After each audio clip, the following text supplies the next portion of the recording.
അതാണ് ഒന്നാമത്തെ ചോദ്യം. ആർക്കെങ്കിലും മീറ്റിംഗ് ഹാൻഡിൽ ചെയ്യാൻ താല്പര്യമുണ്ടെങ്കിൽ മുന്നോട്ട് വരിക. അവർക്ക് മീറ്റിംഗ് എന്ത് ചെയ്യാം, ഇന്ന് ചെയ്ത് പോവാം, മുന്നോട്ട് നയിക്കാം. ഒന്നുമില്ല, ഈ 13 ആൾക്കാരായാലും ഇപ്പം തന്നെ അവരുടെ മുമ്പിൽ ഒരു സ്റ്റാർ പവർ കിട്ടും. ഓക്കെ, നമുക്ക് സ്റ്റാർട്ട് ചെയ്യല്ലേ? ഹലോ. ആ, പറഞ്ഞോളൂ. ആരൊരാൾ ഹലോ എന്ന് പറഞ്ഞാണ് സൗണ്ട് ആക്കി down ആക്കിയല്ലോ.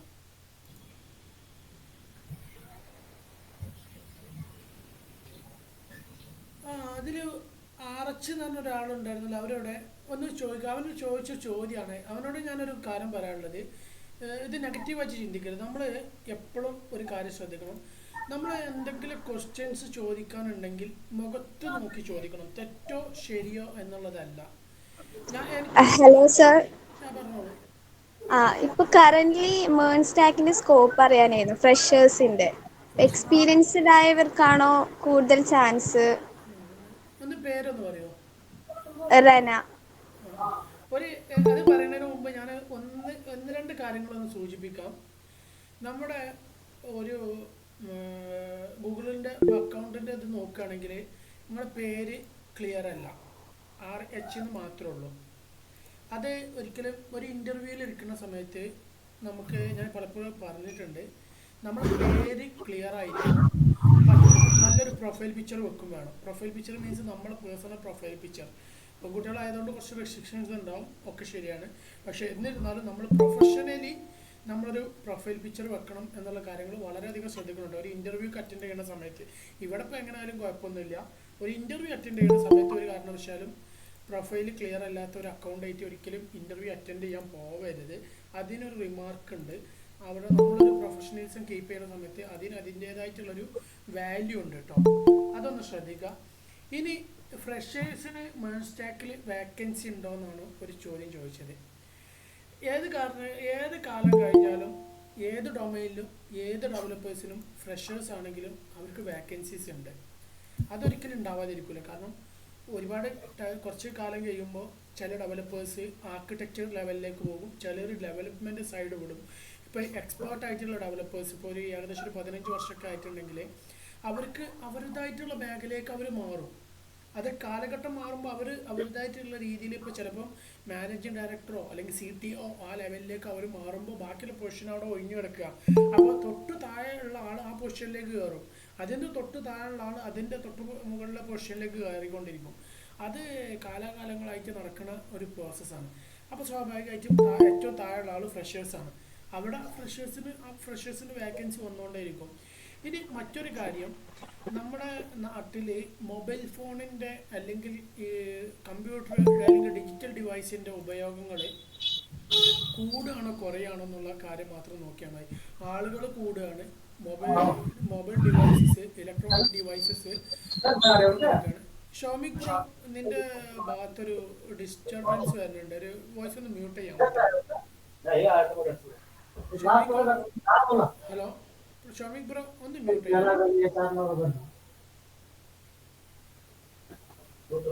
Hello Shomik bro, please mute your microphone.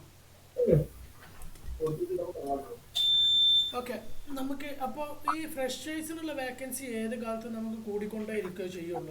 ഒരിക്കലും കുറയാൻ സാധ്യതയില്ല, ഒരിക്കലും കുറയൂല. പിന്നെ റിസർച്ചിനും കാര്യങ്ങളൊക്കെ ഉണ്ട്, അതൊക്കെ ഇല്ല എന്ന് പറഞ്ഞില്ല. പക്ഷേ എങ്കിലും നമുക്ക് നമ്മുടെ സ്കില്ലുണ്ടെങ്കിൽ ഒരു കാരണവശാലും നമ്മൾ മാർക്കറ്റിൽ നിന്ന് ഔട്ടാവില്ല. സ്കിൽ ഇമ്പ്രൂവ്മെൻറ്റ്, സ്കിൽ പോളിഷിങ്, അത് വളരെ പ്രധാനപ്പെട്ടൊരു ഫാക്ടറാണ്. പല ആളുകളും ജോലി കിട്ടിക്കഴിഞ്ഞാൽ എന്ത് ചെയ്യുക, സ്കില്ല് പോളിഷ് ചെയ്യാൻ നോക്കാറില്ല. പുതിയ കാര്യങ്ങൾ പഠിക്കാനും ഈ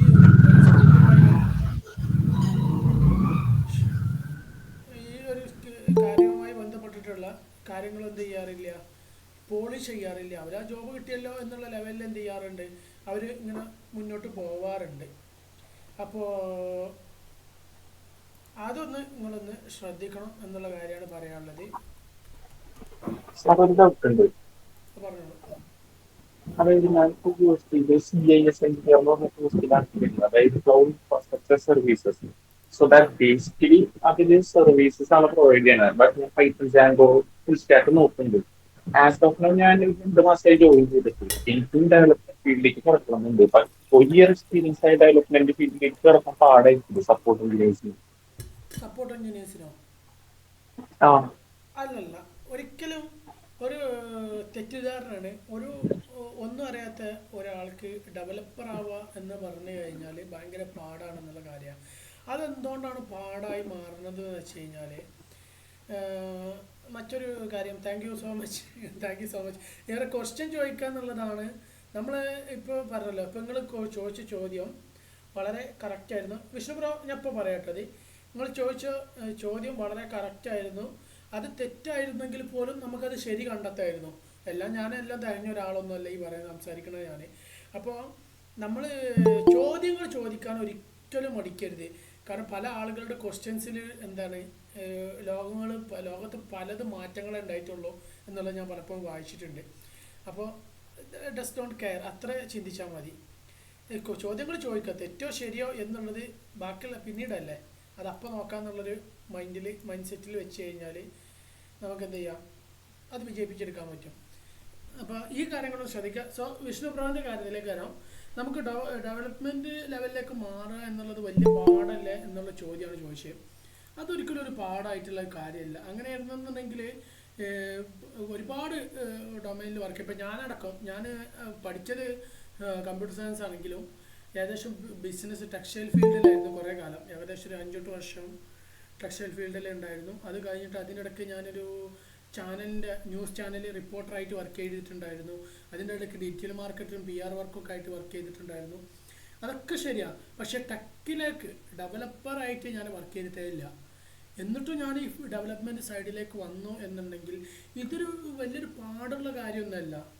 ഇത് നമ്മൾ പഠിക്കുന്ന റൂട്ടിനെ ബേസ് ചെയ്തിരിക്കും. ഇതിപ്പോൾ വലിയ പാടായി തോന്നുന്നത് എന്തായിരിക്കും, നമ്മൾ ആ പോണ പ്രോപ്പർ വേ കറക്റ്റ് ആവല്ലാത്തതുകൊണ്ട് മാത്രമാണ് നമുക്ക് ഇത്ര വലിയൊരു പാടായിട്ട് തോന്നണേ, അല്ലാതെ വേറെ കാര്യമൊന്നുമില്ല.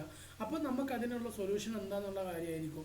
എക്സ്പേർട്ടായിട്ടുള്ള ഈ ഒരു ഡൊമൈനിൽ നമ്മൾ എന്താണോ പഠിക്കാൻ താല്പര്യപ്പെടുന്നത്, നമ്മൾ എന്താണോ അച്ചീവ് ചെയ്യാൻ താല്പര്യപ്പെടുന്നത്, അതിലേക്ക് സക്സസ് ആയിട്ട് എത്തിയിട്ടുള്ള ആളുകൾ നമ്മൾ സെർച്ച് ചെയ്യുക. ഒരു പക്ഷേ പെട്ടെന്ന് സെർച്ച് ചെയ്ത് കണ്ടെത്താൻ പറ്റിക്കൊള്ളുന്നില്ല.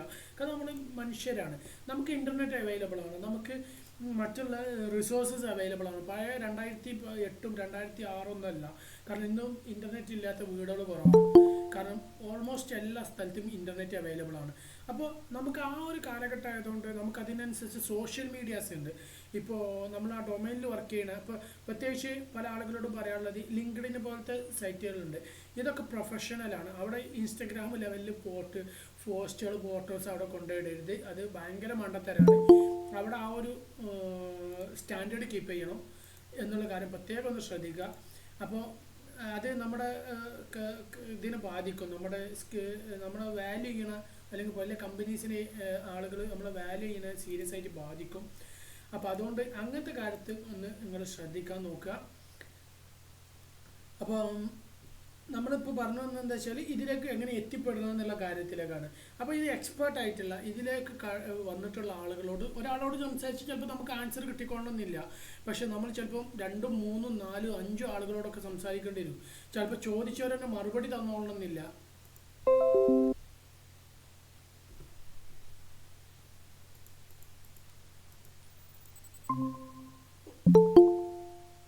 ഒരു ചെറിയൊരു നെറ്റ്വർക്ക് ട്രബിൾ ഉണ്ടായി. സോറി. അപ്പോൾ നമ്മളെന്താ വെച്ചാൽ 1, 2, 3, 4, 5 ആളുകളോടൊക്കെ ചോദിക്കേണ്ടി വരും. ചിലപ്പോൾ 10 ആൾക്കാരോട് ചോദിക്കേണ്ട ആവശ്യം നമ്മളതാണ്. അപ്പോൾ അങ്ങനെ ചിന്തിക്കുക. ആവശ്യക്കാർ നമ്മളായതുകൊണ്ട് മാക്സിമം എന്ത് ചെയ്യുക, ക്വസ്റ്റ്യൻസ് ചോദിക്കാൻ നോക്കുക. പല ആളുകളോടും ചിലപ്പം അവർ ഡിസ്റ്റർബ് ചെയ്യാതിരിക്കുക, അതും കൂടി ശ്രദ്ധിക്കണം.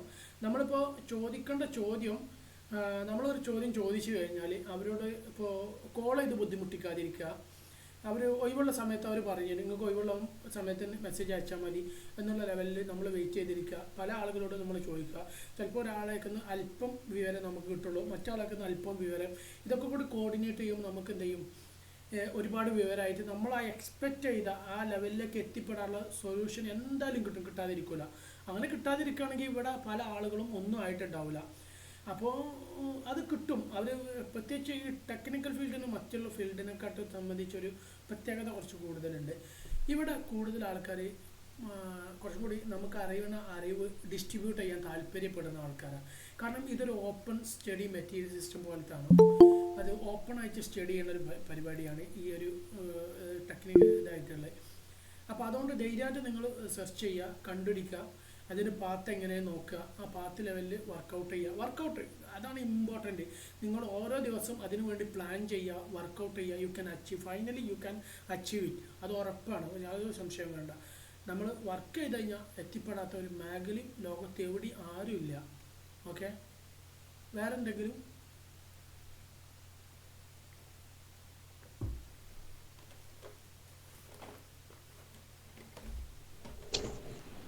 ഹലോ പറഞ്ഞോളൂ. ഹലോ, ഞാൻ ഒരു മെയിൻ സ്റ്റാക്ക് ഡെവലപ്പർ ആവാൻ വേണ്ടി ട്രൈ ചെയ്തുകൊണ്ടിരിക്കുകയാണ്.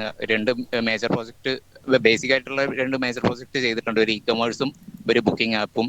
അപ്പോൾ അതിൽ ഞാൻ യൂസ് ചെയ്ത സോക്കറ്റ് IO പോലുള്ള ടെസ്റ്റ് പർപ്പസിന് വേണ്ടിയിട്ടുള്ള റൈസർ പേ ഒക്കെ ആണ് യൂസ് ചെയ്തത്. അപ്പോൾ ഇതൊക്കെ വെച്ചിട്ട് എനിക്കിപ്പോൾ ഞാൻ വിചാരിക്കുന്നത് ഒരു കമ്പനിയിൽ അപ്ലൈ ചെയ്ത് കഴിഞ്ഞാൽ അവരുടെ ഒരു മേജർ പ്രോജക്റ്റ് നമുക്ക് റെഫർ ചെയ്തിട്ട് അതിൻ്റെ സ്റ്റാൻഡേർഡിനനുസരിച്ച് നമ്മൾ അപ്സ്കില്ല് ചെയ്യാണ് വേണ്ടതെന്നാണ്. അപ്പോൾ ഇതല്ലാതെ അഡീഷണൽ ആയിട്ട് ഏതെങ്കിലും പോപ്പുലർ ലൈബ്രറീസ് നമ്മൾ പഠിക്കേണ്ടതുണ്ടോ അവിടെ അപ്ലൈ ചെയ്ത് തുടങ്ങുന്നതിന് മുമ്പ്? അപ്ലൈ ചെയ്ത് തുടങ്ങുന്നതിന് മുമ്പ് നമ്മൾ ആദ്യം നോക്കേണ്ടത് കമ്പനീൻ്റെ റിക്വയർമെൻറ്റ് നോക്കുക, ഓക്കെ, നമ്മുടെ സ്കില്ല് നോക്കുക. ഇതിൽ ഈ റിക്വയർമെൻറ്റും സ്കില്ലും തമ്മിൽ എത്ര മാച്ച് ആവുന്നുണ്ടെന്ന് നോക്കുക. മിനിമം ഒരു 60% മാച്ച് ഉണ്ടെങ്കിൽ മാത്രം ആ കമ്പനിയിൽ അപ്ലൈ ചെയ്യുക. അല്ലെങ്കിൽ നിങ്ങൾ ഒരു കാരണവശാലും കമ്പനി സെലക്ട് ചെയ്യില്ല, റിജക്റ്റ് ആക്കും.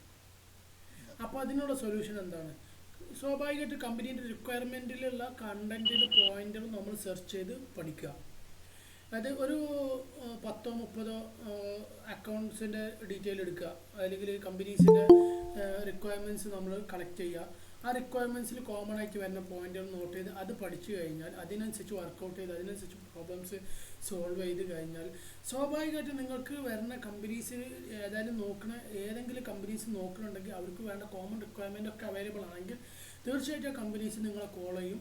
നിങ്ങൾക്ക് സെലക്ഷൻ വളരെ ഈസി ആയിട്ട് കിട്ടുകയും ചെയ്യും. പക്ഷെ പഠിക്കുന്നത് വളരെ കറക്റ്റ് ആയിരിക്കണം എന്നുള്ള കാര്യം മാത്രം. അത് കൃത്യമായിട്ട് അനലൈസ് ചെയ്ത് പ്രോബ്ലം സോൾവ് ചെയ്യാൻ പറ്റണം. നമ്മളിപ്പോൾ ഒരു റിക്വയർമെന്റ് ശരിക്കും അന്വേഷിക്കണം എന്ന് പറഞ്ഞാൽ നമ്മളിതുപോലുള്ള ആഡ് കാണും, അല്ലെങ്കിൽ അഡ്വർടൈസ്മെന്റിലൂടെ ഒക്കെ നമ്മൾ കാണുന്നത് main stack developer required main stack developer അല്ലെങ്കിൽ പൊസിഷന്റെ പേര് മാത്രമാണ് കാണാറുള്ളത്. അപ്പോൾ എന്താ ചെയ്യാന്ന് വെച്ച് കഴിഞ്ഞാൽ കമ്പനീൻ്റെ പേരുണ്ടാവുമല്ലോ, കമ്പനീൻ്റെ വെബ്സൈറ്റിലേക്ക് പോവുക. പല ആൾക്കാർ ചെയ്യാത്ത പരിപാടിയാണ്. കമ്പനീൻ്റെ വെബ്സൈറ്റിലേക്ക് പോയി കഴിഞ്ഞാൽ കമ്പനീൻ്റെ ജോബ് ഡിസ്ക്രിപ്ഷൻ കൃത്യമായിട്ട് കൊടുത്തിട്ടുണ്ടാവും. അങ്ങനെ ഒരു കാരണവശാലും കൊടുക്കാത്ത കമ്പനീസ് ഉണ്ടാവില്ല, അതിലെന്തായാലും കിട്ടും. Okay okay. ഇതുപോലെ തന്നെ ഒരു കാര്യം കൂടെ ഒന്ന് ചോദിക്കാനുള്ളത്, നമ്മുടെ ഗിറ്റ് പ്രൊഫൈലും അതിലുള്ള കോഡ് നമ്മൾ കമ്മിറ്റ് ചെയ്ത കാര്യങ്ങൾ ഇതൊക്കെ കറക്റ്റായിട്ട് വാച്ച് ചെയ്തതിന് ശേഷമാണോ അവർ നമ്മളെ സെലക്ട് ചെയ്യുക? ഒരിക്കലുമില്ല. നോക്കണ കമ്പനീസ് ഉണ്ട്, പക്ഷെ അതിനേക്കാളും കൂടുതൽ കമ്പനീസ് നോക്കൽ നമ്മുടെ റെസ്യൂമ് നമ്മുടെ ചെയ്ത പ്രോജക്റ്റുകളാണ്. കുറേ കമ്മിറ്റ് ചെയ്യണം. ഇപ്പം ഞാൻ കമ്മിറ്റിൻ്റെ കൗണ്ട് കൂട്ടാണെങ്കിൽ ഹാർഡ് കമ്മിറ്റ് സോഫ്റ്റ് കമ്മിറ്റ് ഒക്കെ ചെയ്തുകൊണ്ട് നമുക്ക് വലിയ ഇതുണ്ടാക്കണം. ചെറിയ ചെറിയ ടാസ്ക് ഡെയിലി കമ്മിറ്റ് ചെയ്താൽ മതി. അല്ലെങ്കിൽ ഒരു ടാസ്കിൻ്റെ ഉള്ളിൽ നമുക്ക് ഡെയിലി കമ്മിറ്റ് ചെയ്ത് 2 ലൈന് കോഡ് ചേഞ്ച് ചെയ്യുക, നേരെ വീണ്ടും കമ്മിറ്റ് ചെയ്യുക, വീണ്ടും ചേഞ്ച് ചെയ്യുക, വീണ്ടും കമ്മിറ്റ് ചെയ്യുക. അങ്ങനെ എന്താ കഴിഞ്ഞാൽ ഗിറ്റിൽ ചേഞ്ചസ് വരും, സ്വാഭാവികമാണ്. പക്ഷെ അതല്ല അതിൻ്റെ എക്സാക്റ്റ് അവർ നോക്കുക. നമ്മൾ ചെയ്ത പ്രൊജക്റ്റ്, നമ്മളെടുത്ത എഫേർട്ട്, ഒരു കമ്പനി ഒരു എക്സ്പേർട്ട് ആയിട്ടുള്ള ഒരാൾ നിങ്ങളോട് ഇൻ്റർവ്യൂ ചെയ്യുന്ന സമയത്ത് ഒരു പ്രൊജക്റ്റ് ചെയ്യുമ്പോൾ നിങ്ങൾ ഇതിൽ ഫേസ് ചെയ്ത ഇഷ്യൂ എന്തായിരുന്നു എന്ന് ചോദിക്കും. ഇൻ്റർവ്യൂ ചോദിച്ചിട്ടുണ്ടോ പല കമ്പനീസും? Interview attend ചെയ്തിട്ടുണ്ടായിരുന്നോ? ഇല്ല, ചെയ്തിട്ടില്ല. അപ്ലൈ ചെയ്ത് വലിയ കമ്പനീസ് ഏതൊരു കമ്പനീസും ചോദിക്കും നിങ്ങൾ ആ പ്രൊജക്റ്റ് ചെയ്യുന്ന സമയത്ത് എവിടെയാണ് നിങ്ങൾ ബ്ലോക്ക് ആയത്, അത് നിങ്ങൾ എങ്ങനെ സോൾവ് ചെയ്തേ, അതിനുള്ള സൊല്യൂഷൻ നിങ്ങൾക്ക് എങ്ങനെ കിട്ടി, ആ സോൾവ് ചെയ്തപ്പോൾ എന്തൊക്കെ ഇഷ്യൂസ് വന്നു, അത് എങ്ങനെ നിങ്ങൾ തരണം ചെയ്തു, അതായിരിക്കും കമ്പനീസിൻ്റെ എക്സ്പേർട്ടുകൾ ചോദിക്കുക. അത് കൃത്യമായിട്ട് നമ്മൾ മനസ്സിലാക്കി ചെയ്തിട്ടുണ്ടെന്നുണ്ടെങ്കിൽ തീർച്ചയായിട്ടും കമ്പനി അത് ഇമ്പ്രസ്ഡ് ആവും.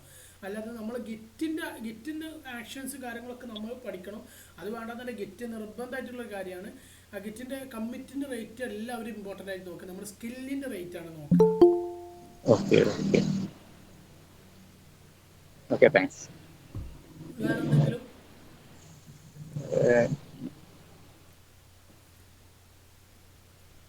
പിന്നെ വേറെ ആരൊക്കെ എന്തൊക്കെ ഹാൻഡ് റൈസ് ചെയ്തോ? ഇഷാക്ക് ബ്രോ, വെൽക്കം. പറഞ്ഞോ. ഇന്ന് ലീഡ് ചെയ്യണോ? ലീഡ് ചെയ്യുന്നില്ല. ഓക്കെ, എന്നാൽ ഞാൻ ലീഡ് ചെയ്യാം. ഞാൻ എല്ലാവരോടും ചോദിച്ചു ആരെങ്കിലും ലീഡ് ചെയ്യണോ എന്നുള്ള ലെവലിൽ. ഓക്കെ, വേറെ എന്തെങ്കിലും ചോദിക്കാതെ ചോദിച്ചോളൂ കേട്ടോ. ഞാൻ 2 ആഴ്ച ശരിക്കും ട്രിപ്പ് ആയിരുന്നു. 2 ആഴ്ചയിൽ 1 മാസമായിട്ടായി തോന്നുന്നു അല്ലേ ഷാക്കിബ്രോ? അത് റിയാസ് ഭായ്, റിയാസ് ബ്രോ, ഒരു ചോദ്യം എന്താ വെച്ചിട്ടുണ്ടെങ്കിൽ, ഞാനിപ്പോ ഇങ്ങനെ ജാവാസ്ക്രിപ്റ്റ് ഇങ്ങനെ പഠിച്ചുകൊണ്ടിരിക്കുകയാണ്. ഓക്കെ, എനിക്ക് മറ്റേ ഇപ്പോ നിങ്ങൾ പറഞ്ഞല്ലോ, എന്താ പറയാ, നമുക്ക് ഏതെങ്കിലും ഒരു സ്റ്റാക്ക് പഠിക്കുന്നുണ്ടെങ്കിൽ ആ ബന്ധപ്പെട്ട ആൾക്കാരായിട്ട് കണക്ട് ആക്കിയാണ്ട് കാര്യങ്ങൾ ചെയ്ത് കഴിഞ്ഞിട്ടുണ്ടെങ്കിൽ പാത്ത് നല്ല ഉഷാറായി കിട്ടുന്നുള്ളത്. അതെ അതെ. അപ്പൊ അതിന്റെ ചെറിയൊരു സീൻ എന്താ വെച്ചിട്ടുണ്ടെങ്കിൽ, എനിക്ക് ഇത് ഞാനിപ്പോ മേണാണ് പഠിച്ചുകൊണ്ടിരിക്കുന്നത്, പക്ഷെ എനിക്ക് സൈഡായിട്ട് ഇത് പഠിക്കണം എന്നുണ്ട്. ഇത് നമ്മളെ JS ടോൺസ് ഉണ്ടല്ലോ, മറ്റേ സിന്തസൈസ്, അതായത് ഇൻസ്ട്രുമെന്റ്സ് ഒക്കെ ക്രിയേറ്റ് ചെയ്യാം, വെബ് ഇൻസ്ട്രുമെന്റ്സ്. ഓക്കെ, അപ്പൊ ആ ഒരു രീതിയിൽ പഠിക്കണമെന്നുണ്ട്. പക്ഷെ അതിന് നല്ലൊരു എങ്ങനെയാണ് ഇപ്പോ ഒരു മെൻഡറെ കണ്ടുപിടിക്കാന്നുള്ള ഒരു ഇത് പറഞ്ഞു. അതായത് അത് ഞാൻ നോക്കി ആരും നിങ്ങളിപ്പോൾ ഇനീഷ്യലി ജാവാസ്ക്രിപ്റ്റ് ഇപ്പോൾ ഏത് ഡൊമൈനിലാണ് വർക്ക് ചെയ്യാൻ താല്പര്യപ്പെടുന്നത് ഇപ്പോൾ ഇനീഷ്യലി? ഞാനിപ്പോ വെബാണ്, അതായത് ഫ്രണ്ട് എൻഡ് ആണ് പ്ലാൻ ചെയ്യുന്നത്. പക്ഷെ ഞാൻ ഫുൾ സ്റ്റാക്ക് ആണ് പഠിക്കുന്നത്. മീൻസ് ഇൻട്രസ്റ്റ് കംപ്ലീറ്റ് ഈ അതായത് ഇങ്ങനെ ക്രിയേറ്റ് ചെയ്യുക, ക്രിയേറ്റിവിറ്റി മൂഡാണ്.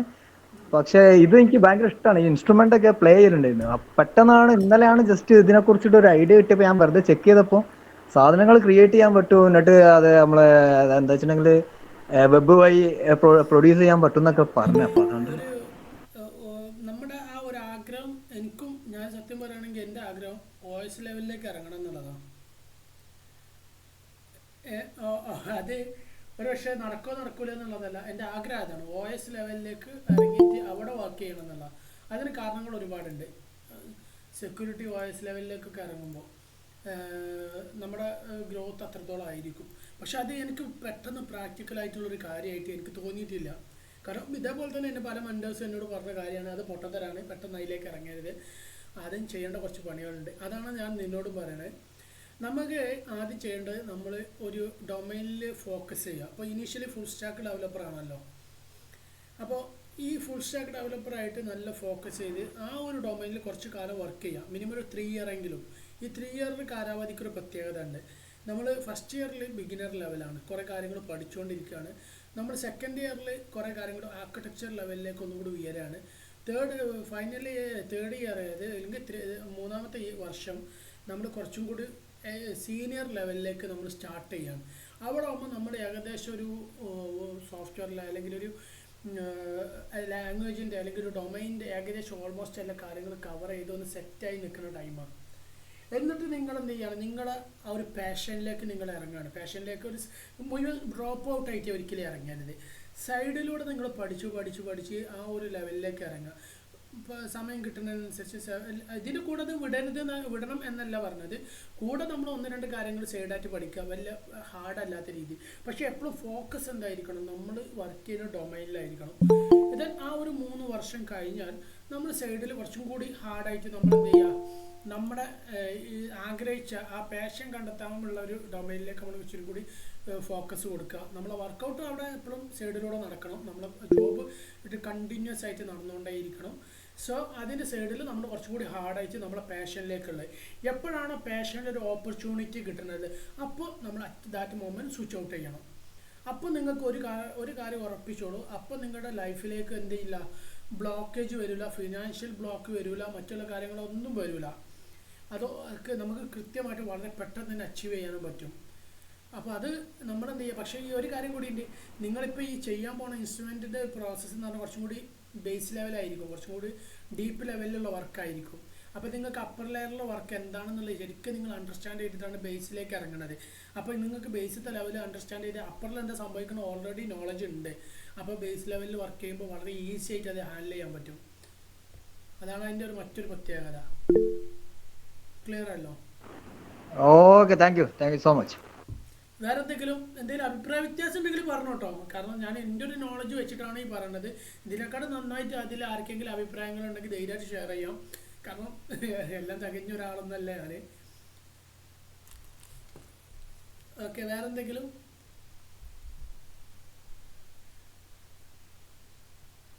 ഈ ഡാറ്റ സ്ട്രക്ചർ അൽഗോരിതം ഒക്കെ എത്രത്തോളം നമ്മൾ ഫോക്കസ് ചെയ്യണം? അത് എന്താ പറയുക, ഡാറ്റ സ്ട്രക്ചർ അൽഗോരിതം എന്ന് പറഞ്ഞു കഴിഞ്ഞാൽ നമുക്ക് പല ആളുകളും പറയും ഡാറ്റ സ്ട്രക്ചർ അൽഗോരിതമൊക്കെ എന്തിനാണ് പഠിക്കണമെന്ന്. അത് നമ്മൾ സാധാരണ വർക്ക് ചെയ്യാനുള്ള ഒരു ചെറിയ കമ്പനീസിലൊക്കെ ആണെങ്കിൽ സാധാരണ ഒരു പ്രൊജക്റ്റ് ഉണ്ടാക്കുക, ഡിപ്ലോയ് ചെയ്യുക, പരിപാടി ഇറങ്ങും. അല്ലെങ്കിൽ അതിൻ്റെ ബഗ്സ് വന്നു കഴിഞ്ഞാൽ അത് ഫിക്സ് ചെയ്ത് വെക്കുക, അത്രേ ഉള്ളൂ. പക്ഷേ ഒരു നല്ലൊരു ഹെവി കമ്പനിയാണെന്ന് വിചാരിക്കുക. ഫോർ എക്സാമ്പിൾ പറയുകയാണെങ്കിൽ ലിങ്ക്ഡിന് പോലത്തെ കമ്പനി. ഈ ലിങ്ക്ഡിനിലൊക്കെ ഒരുപാട് നമ്മൾ കണക്ഷൻസ് ആഡ് ചെയ്യുക. അല്ലെങ്കിൽ ഇൻസ്റ്റഗ്രാം, ലിങ്ക്ഡിന് പല ആൾക്കാർക്കും എക്സ്പീരിയൻസ് ഇല്ലെങ്കിൽ ഇൻസ്റ്റഗ്രാമിൽ നമ്മൾ കണക്ഷൻസ്, ഫോളോവേഴ്സ്, ഇങ്ങനത്തെ കുറേ പരിപാടികളുണ്ടല്ലോ. ഇതൊക്കെ ഒരുപാട് നെറ്റ്വർക്ക്സ് ഓഫ് നെറ്റ്വർക്കാണ്, ഒരുപാട് ആൾക്കാരായിട്ടുള്ള കമ്മ്യൂണിക്കേഷനാണ്. ഇവിടെ നമുക്ക് ഒരു സാധാരണ കോമൺ ലോജിക്ക് വെച്ചിട്ടുള്ള ഒരു കമ്മ്യൂണിക്കേഷൻ അല്ലെങ്കിൽ ഒരു കണക്ഷൻ കുറച്ച് ബുദ്ധിമുട്ടാണ്. ഇവിടെ നമുക്ക് ഡാറ്റ സ്ട്രക്ചറിൻ്റെ ആവശ്യമുണ്ട്. കാരണം ഇപ്പോൾ ഫോർ എക്സാമ്പിൾ പറയുകയാണെങ്കിൽ നമുക്ക് ഗ്രാഫ് ഡാറ്റ സ്ട്രക്ചർ അറിയില്ല, അതൊക്കെ ഒന്ന് കണക്ട് ചെയ്താൽ മതി. അതിൻ്റെ കണക്ഷൻസ് എങ്ങനെ വരണം എന്നുള്ള നിങ്ങൾക്കൊരു ശരിക്കൊരു ധാരണ കിട്ടും, എങ്ങനെയാണ് അതിൻ്റെ ഒരു ലോജിക്ക് വർക്ക് ചെയ്യണമെന്നുള്ളതൊക്കെ ഒരു സാമ്പിൾ ലോജിക്ക് നമുക്കൊരു ഐഡിയ കിട്ടും. പിന്നെ ഈ ഡാറ്റ സ്ട്രക്ചറിന് മറ്റൊരു ഗുണമുണ്ട്, മെമ്മറി യൂട്ടിലൈസേഷൻ ഭയങ്കര ഇപ്പോൾ എഫിഷ്യൻ്റായിട്ട് നമുക്ക് ഉപയോഗിക്കാൻ പറ്റും. ഇപ്പോൾ ലോ എൻഡ് ഡിവൈസിലാണ് ആപ്പ് ഉപയോഗിക്കണമെന്ന് വിചാരിക്കുക, വളരെ ലോ എൻഡ് ഡിവൈസിലാണ്, ഒരു പഴയ ഒരു ആൻഡ്രോയിഡ് മൊബൈൽ ഫോണിലാണ് വർക്ക് ചെയ്യണം.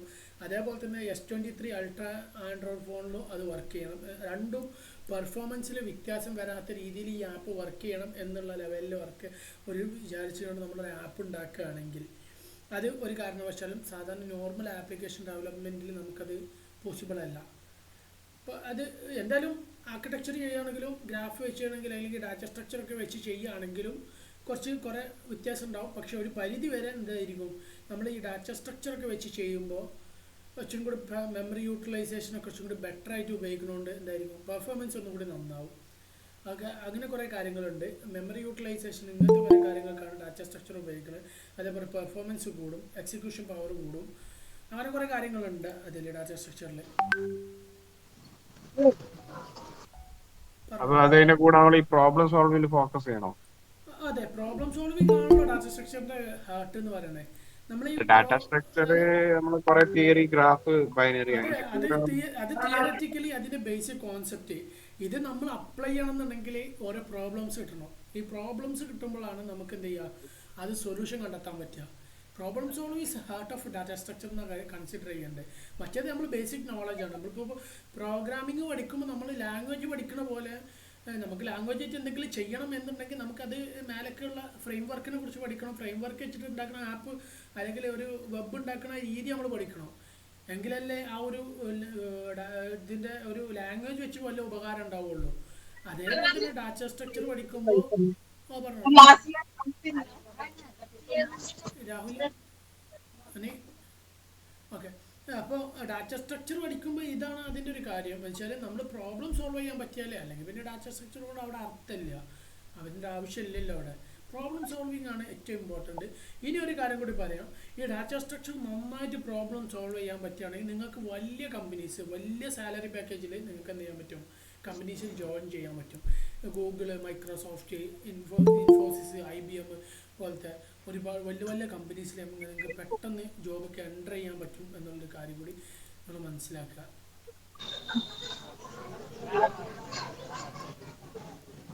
വേറെ ഹായ് ബ്രോ, എന്റെ പേര് റിഹാൻ. ഞാൻ പൈത്തൺ യൂണിറ്റ് ടെസ്റ്റിങ്ങിലാണ് വർക്ക് ചെയ്തിരുന്നത്. അതുപോലെ ഞാൻ ഫ്രണ്ട് എൻഡ് റിയാക്ട് ജേസിൽ പഠിച്ചുകൊണ്ടിരിക്കുകയാണ്, പഠിച്ചു കഴിഞ്ഞു. ഇനിയിപ്പോ നെക്സ്റ്റ് എന്താ നല്ലൊരു ജോബിക്ക് പോകുമ്പോ ഫ്രണ്ട് എൻഡ് ഡെവലപ്പർ ആയിട്ട് പോകുമ്പോ ഇനി ഏതൊക്കെ സ്കിൽസ് ആണ് നമ്മൾ പഠിക്കേണ്ടത്? ഒരു ഫ്രണ്ട് എൻഡ് ഡെവലപ്പർക്ക് വേണ്ടൊരു ക്വാളിറ്റി, ഞാനൊരു ആൻഡ്രോയിഡ് ഡെവലപ്പറും ആയതുകൊണ്ട് കൂടിയാണ് ഞാനിത് പറയുന്നത്. ഒരു ഫ്രണ്ട് എൻഡ് ഡെവലപ്പർ എന്ന് പറയുമ്പോൾ മൊബൈൽ ആണെങ്കിലും വെബ് ആണെങ്കിലും നമ്മൾ ശ്രദ്ധിക്കേണ്ട ഒരു കാര്യം, ഡിസൈനിങ് സ്കില്ല് ഇമ്പോർട്ടൻ്റ് ആണ്, വളരെ ഇമ്പോർട്ടൻ്റ് ആണ്. ക്രിയേറ്റിവിറ്റി, ഡിസൈനിങ് സ്കില്ല്, ഈ ഡിസൈനിങ് സ്കില്ല്, അതുപോലെ തന്നെ നമ്മുടെ ഫ്രണ്ട് എൻഡിലെ പെർഫോമൻസ്, മെമ്മറി യൂട്ടിലൈസേഷന്, ക്യാഷിങ്, ഇങ്ങനത്തെ കുറേ കാര്യങ്ങളുണ്ട്. അതായത് ഇപ്പോൾ നമ്മൾ ടോക്കൺ പാസിങ്, ടോക്കൺ എഫിഷ്യൻ്റായിട്ട് യൂസ് ചെയ്യാൻ പറ്റും, അല്ലെങ്കിൽ അത് പിന്നെ ഹാക്കേഴ്സിന് ഉപയോഗിക്കാൻ പറ്റും. അങ്ങനെ കുറേ സെക്യൂരിറ്റി ആയിട്ടുള്ള കുറച്ച് കാര്യങ്ങൾ നോക്കാണ്ട്. പിന്നെ മെയിനായിട്ട് നമ്മൾ ഫോക്കസ് ചെയ്യേണ്ടത് നമ്മൾ ഡിസൈനിങ് സ്കില്ലാണ് നമ്മൾ നോക്കേണ്ടത്. നമ്മളെ വിഷ്വൽ ചെയ്യുന്ന ആ ഒരു ഭാഗമാണ് നമ്മൾ മെയിനായിട്ട് നോക്കേണ്ടത്. പിന്നെ ആർക്കിടെക്ചർ വളരെ ഇമ്പോർട്ടൻ്റ് ആയിട്ടുള്ളൊരു കാര്യമാണ്. ഇത്ര കാര്യങ്ങളൊക്കെ നോക്കിയാൽ തന്നെ നല്ലൊരു പ്രൊഫഷണൽ ഡെവലപ്പർ ആവാൻ പറ്റും. Okay bro. വേറെന്തെങ്കിലും? ഇന്ന് പ്രൊഫഷണൽ ഇപ്പോൾ കമ്പനീസ് ഒക്കെ പൊതുവെ യൂസ് ചെയ്യുന്ന പോപ്പുലർ ആയിട്ടുള്ള NPM ലൈബ്രറീസ് ഏതൊക്കെയാണെന്ന് പറഞ്ഞു തരും. നമുക്ക് ഒരു ഇന്റർവ്യൂവിനൊക്കെ ചെല്ലുമ്പോൾ കുറച്ചും കൂടെ ഒരു അഡ്വാൻറ്റേജ് കിട്ടാൻ പാകത്തിൽ ഇത് നമുക്ക് അറിയാമെന്ന് പറയുന്ന തരത്തിൽ. മനസ്സിലായില്ല. അതായത് ഇപ്പോൾ റിയാക്ടിന്റെ അല്ലെങ്കിൽ NPM ലൈബ്രറീസ് ഉണ്ടാവും നമ്മൾ യൂസ് ചെയ്യുന്നത് ഇപ്പം പേയ്മെന്റിന് വേണ്ടിയിട്ടോ ചാറ്റിന് വേണ്ടിയിട്ടോ ഒക്കെ ഉള്ള. അതിന് അവർ ഇപ്പം ഒരു ടെസ്റ്റ് പർപ്പസിന് വേണ്ടി അല്ലെങ്കിൽ പഠിക്കുന്നതിന് വേണ്ടിയിട്ട് നമ്മൾ യൂസ് ചെയ്യുന്നതല്ലാതെ ഇപ്പൊ പോപ്പുലർ നമ്മുടെ കമ്പനീസ് യൂസ് ചെയ്യുന്ന പോപ്പുലർ ആയിട്ടുള്ള ലൈബ്രറീസ് ഏതൊക്കെയാണോ? സാധാരണ ഞങ്ങൾ നോർമൽ കമ്പനീസൊക്കെ NPM ആണ് ഉപയോഗിക്കാറുള്ളത്. അതിനപ്പുറം MNCs വേറെ ഏതെങ്കിലും ഉപയോഗിക്കുന്നുണ്ടോ എന്നുള്ളത് എനിക്കറിയില്ല. ബ്രോ ചോദിച്ചത് നല്ലൊരു ചോദ്യമായിരുന്നു. ഞാൻ നോട്ട് ചെയ്ത് വെച്ചിട്ട് ഞാൻ നെക്സ്റ്റ് വീക്കിൽ വാട്സപ്പിലോ അല്ലെങ്കിൽ എനിക്കൊന്ന് വാട്സപ്പിലൊന്ന് ആ ക്വസ്റ്റ്യൻ ഒന്ന് ആക്കാൻ ഞാൻ എക്സ്പേർട്ട് ആയിട്ടുള്ള ആളുകളോടൊന്ന് ചോദിച്ചു നോക്കാം. എന്നിട്ട് നെക്സ്റ്റ് മീറ്റിങ്ങിലോ അല്ലെങ്കിൽ എന്തായാലും ബ്രോക്ക് എന്തായാലും അഡ്വാൻസ് ആയിട്ട് ഞാൻ പറഞ്ഞുതരും. എനിക്ക് അതിന് ആൻസർ കിട്ടിയ ഉടനെ തന്നെ. അതുകൂടാതെ നമുക്ക് നെക്സ്റ്റ് മീറ്റപ്പിൽ അത് പറഞ്ഞു കൊടുക്കാം. ഓക്കെ. NPM തന്നെ ഇപ്പോൾ ഇതിന് വേണ്ടിയിട്ട് ഇപ്പോൾ പേയ്മെന്റിന് വേണ്ടിയിട്ട് പൊതുവെ യൂസ് ചെയ്യുന്ന ഏതാണ്? റേസർ പേ ആണ് ഞാൻ ഇപ്പോൾ യൂസ് ചെയ്തത്. റേസർ പേ അതായത് പേയ്മെന്റ് ഇന്റഗ്രേഷന് ഉപയോഗിക്കുന്നതിന് കുറച്ച് കാര്യങ്ങൾ പറയാനുണ്ട്. അതായത് പല കമ്പനീസും പല പേയ്മെന്റ് ഇന്റഗ്രേഷനാണ് ഉപയോഗിക്കാറുള്ളത്. ചില കമ്പനീസ് മൾട്ടിപ്പിൾ പേയ്മെന്റ് ഇന്റഗ്രേഷൻ ഉപയോഗിക്കുന്നവരുണ്ട്. അത് നമുക്കൊരിക്കലും പ്രെഡിക്റ്റ് ചെയ്യാൻ പറ്റില്ല ഏത് പേയ്മെന്റ് ആണ് ഉപയോഗിക്കുന്നത്. പക്ഷെ നമ്മളിപ്പോൾ ബേസിക് ആയിട്ട് ഏതെങ്കിലും ഒരു പേയ്മെന്റ് ഇന്റഗ്രേഷൻ പഠിക്കാതെ ബേസിക് ആയിട്ട് ഇപ്പോൾ നമ്മൾ നടക്കാൻ അറിയണം എന്നുള്ള ലെവലിലാണ് എങ്കിലല്ലേ ഓടാൻ പറ്റുള്ളൂ. ആ ഒരു മൈൻഡ് സെറ്റിലാണ് നമ്മൾ പേയ്മെന്റ് ഇന്റഗ്രേഷൻ പഠിപ്പിക്കുന്നത്. ഒരു ഏതെങ്കിലും ഒന്ന് ഇന്റഗ്രേറ്റ് ചെയ്യാൻ പഠിച്ചു കഴിഞ്ഞാൽ എല്ലാത്തിൻ്റെ കോമൺ ലോജിക് ഒന്നായിരിക്കും. അല്ലെങ്കിൽ അതിന് ഇന്റേണൽ വർക്കൊക്കെ നമുക്കറിയില്ല. Actually it's A library. So നമുക്ക് എന്ത് ചെയ്യാൻ പറ്റും? നമുക്കതിന് ബേസിക് ആയിട്ട് പേയ്മെൻറ്റ് ഇൻറ്റഗ്രേറ്റ് ചെയ്ത് കഴിഞ്ഞാൽ ഇങ്ങനെ ഒരു പേയ്മെൻറ്റ് സക്സസ് ആയിക്കണമെങ്കിൽ ഇങ്ങനെ കിട്ടും, എറർ ആയിക്കണമെങ്കിൽ ഇങ്ങനെ കിട്ടും. അപ്പോൾ അതെങ്ങനെ മാനേജ് ചെയ്യണം, ഈ കാര്യങ്ങളൊക്കെയാണ് നമ്മൾ പഠിച്ചു വെക്കണേ. അപ്പോൾ ഏത് ലൈബ്രറി ഇമ്പോർട്ട് ചെയ്ത് കഴിഞ്ഞാൽ നമുക്ക് ആ ലെവലിൽ ഹാൻഡിൽ ചെയ്യാൻ പറ്റും എന്നുള്ളതാണ് അതിൻ്റെ ഒരു നോളജ്. അത്രേ ഉള്ളൂ. ഓക്കെ. ഇപ്പോൾ നമ്മൾ യൂട്യൂബൊക്കെ നോക്കിയിട്ടാണ് ഈ പ്രൊജക്റ്റും കാര്യങ്ങളൊക്കെ ഏകദേശമൊക്കെ ഒന്ന് ചെയ്തു വരുന്നത്. അപ്പോൾ അതല്ലാതെ ഡോക്യുമെന്റ് നോക്കി പഠിക്കുമ്പോൾ ഒക്കെ ഒരു ബുദ്ധിമുട്ട് വരുന്നുണ്ട്. അപ്പോൾ അത് ഈ ഒരു പ്രൊഫഷനിലേക്ക് കയറുമ്പോൾ അത് ബാധിക്കുമോ? അല്ലല്ല, അത് ഒരിക്കലും ബാധിക്കുന്ന കാര്യമല്ല. അതെന്താ സംഭവം എന്ന് വെച്ച് കഴിഞ്ഞാൽ ശരിക്കും ഞാൻ ആൻഡ്രോയിഡ് പഠിക്കുന്ന സമയത്ത് എനിക്കൊരു ആൻഡ്രോയിഡിൻ്റെ ഡോക്യുമെൻറ്റേഷൻ നോക്കിക്കഴിഞ്ഞാൽ അറിയാം. നിങ്ങൾ ഡോക്യുമെൻറ്റേഷൻ പൊതുവെ മെയിൻസ്റ്റാക്കിൻ്റെ ഒക്കെ ഇച്ചിരി കൂടി ബെറ്റർ ഡോക്യുമെൻറ്റഡ് ആണ്. പക്ഷേ ആൻഡ്രോയിഡിൻ്റെ പഴയ ആൻഡ്രോയിഡിൻ്റെ ജെറ്റ്പാക്ക് കോമ്പോസ് ഡോക്യുമെൻറ്റഡ് ആണ്, വളരെ കറക്റ്റാണ്. ആൻഡ്രോയിഡ് പഴയ നേറ്റീവ് ആൻഡ്രോയിഡിൻ്റെ കണ്ടിട്ടുണ്ടെങ്കിൽ നമുക്ക് എന്തായിരിക്കും, നമുക്കൊരു അണ്ടർസ്റ്റാൻഡ് ചെയ്യാൻ പറ്റില്ല, കിളി പാറി നടക്കുന്ന ഒരു അവസ്ഥ എനിക്കും ഉണ്ടായിട്ടുണ്ട്. അത് ഫ്രഷേഴ്സിന് സ്വാഭാവികമായിട്ട് വരുന്നൊരു കാര്യമാണ്. പിന്നെ നമ്മളെന്തായിരിക്കും ചെയ്ത് പല സിമ്പിൾ ഡോക്യുമെൻറ്റേഷൻ നോക്കി നമ്മളൊന്ന് ഒരു കുറച്ചും കൂടി അതിൽ വർക്കൗട്ട് ചെയ്യുമ്പോൾ അതിൻ്റെ ലോജിക്ക് ഇങ്ങനെയാണ് സംഭവം എന്നുള്ളത് മനസ്സിലാക്കി കിട്ടും. അതൊരാൾ പറഞ്ഞു തന്നിട്ടല്ലേ, നമ്മൾ വർക്കൗട്ടിലൂടെ കണ്ടെത്തേണ്ട ഒരു കാര്യമാണ്. അത് അച്ചീവ് ചെയ്യും. കാരണം നമ്മളതിൽ വർക്കൗട്ട് ചെയ്യുന്നുണ്ടോ നമുക്കത് അച്ചീവ് ചെയ്യാൻ പറ്റും. അപ്പോൾ മാക്സിമം പോയ ഒരു 1.5 ഇയേഴ്സിനുള്ളിൽ തന്നെ നിങ്ങൾ അതെന്ത് ചെയ്യും, വർക്ക് ചെയ്ത് വരുമ്പോൾ തന്നെ നിങ്ങൾക്ക് ഒഫീഷ്യൽ ഡോക്യുമെൻറ്റേഷൻ മനസ്സിലായി തുടങ്ങും. പിന്നെ നിങ്ങൾ ഒഫീഷ്യൽ ഡോക്യുമെൻറ്റേഷനേ നോക്കുള്ളൂ. അതാണ് ഏറ്റവും വലിയ പ്രത്യേകത. ആ ലെവലിലേക്ക് പിന്നെ മാറും. അതങ്ങനെയാണ്. ഓക്കെ. പിന്നെ പറ്റുവാണെങ്കിൽ ഒരു നല്ല ഒരു ഫ്രണ്ട് എൻഡ് പ്രോജക്റ്റിന് പറ്റിയതും അല്ലെങ്കിൽ ബാക്ക് എൻഡ് സെക്യൂർഡ് ആയിട്ടുള്ള ഒരു ബാക്ക് എൻഡ് എങ്ങനെ ഉണ്ടാക്കുക, ഇതിനെ പറ്റിയുള്ള നല്ലൊരു യൂട്യൂബ് ലിങ്ക് അങ്ങനത്തെ വീഡിയോസ് എന്തെങ്കിലും ഒരു ലിങ്ക് അവൈലബിൾ ആണ് ഗ്രൂപ്പിൽ ഇട്ടാൽ ഉപകാരമായിരുന്നു. നമ്മൾ കുറച്ച് മുമ്പത്തെ വീഡിയോസിൽ ഞാൻ പറഞ്ഞിട്ടുണ്ട്. എന്തായാലും ഗ്രൂപ്പിൻ്റെ ലിങ്ക് ആണെങ്കിൽ ഞാൻ നോക്കട്ടെ. ഞാൻ നോക്കിയിട്ട് ഒരാൾ അക്ഷയ് സേനി,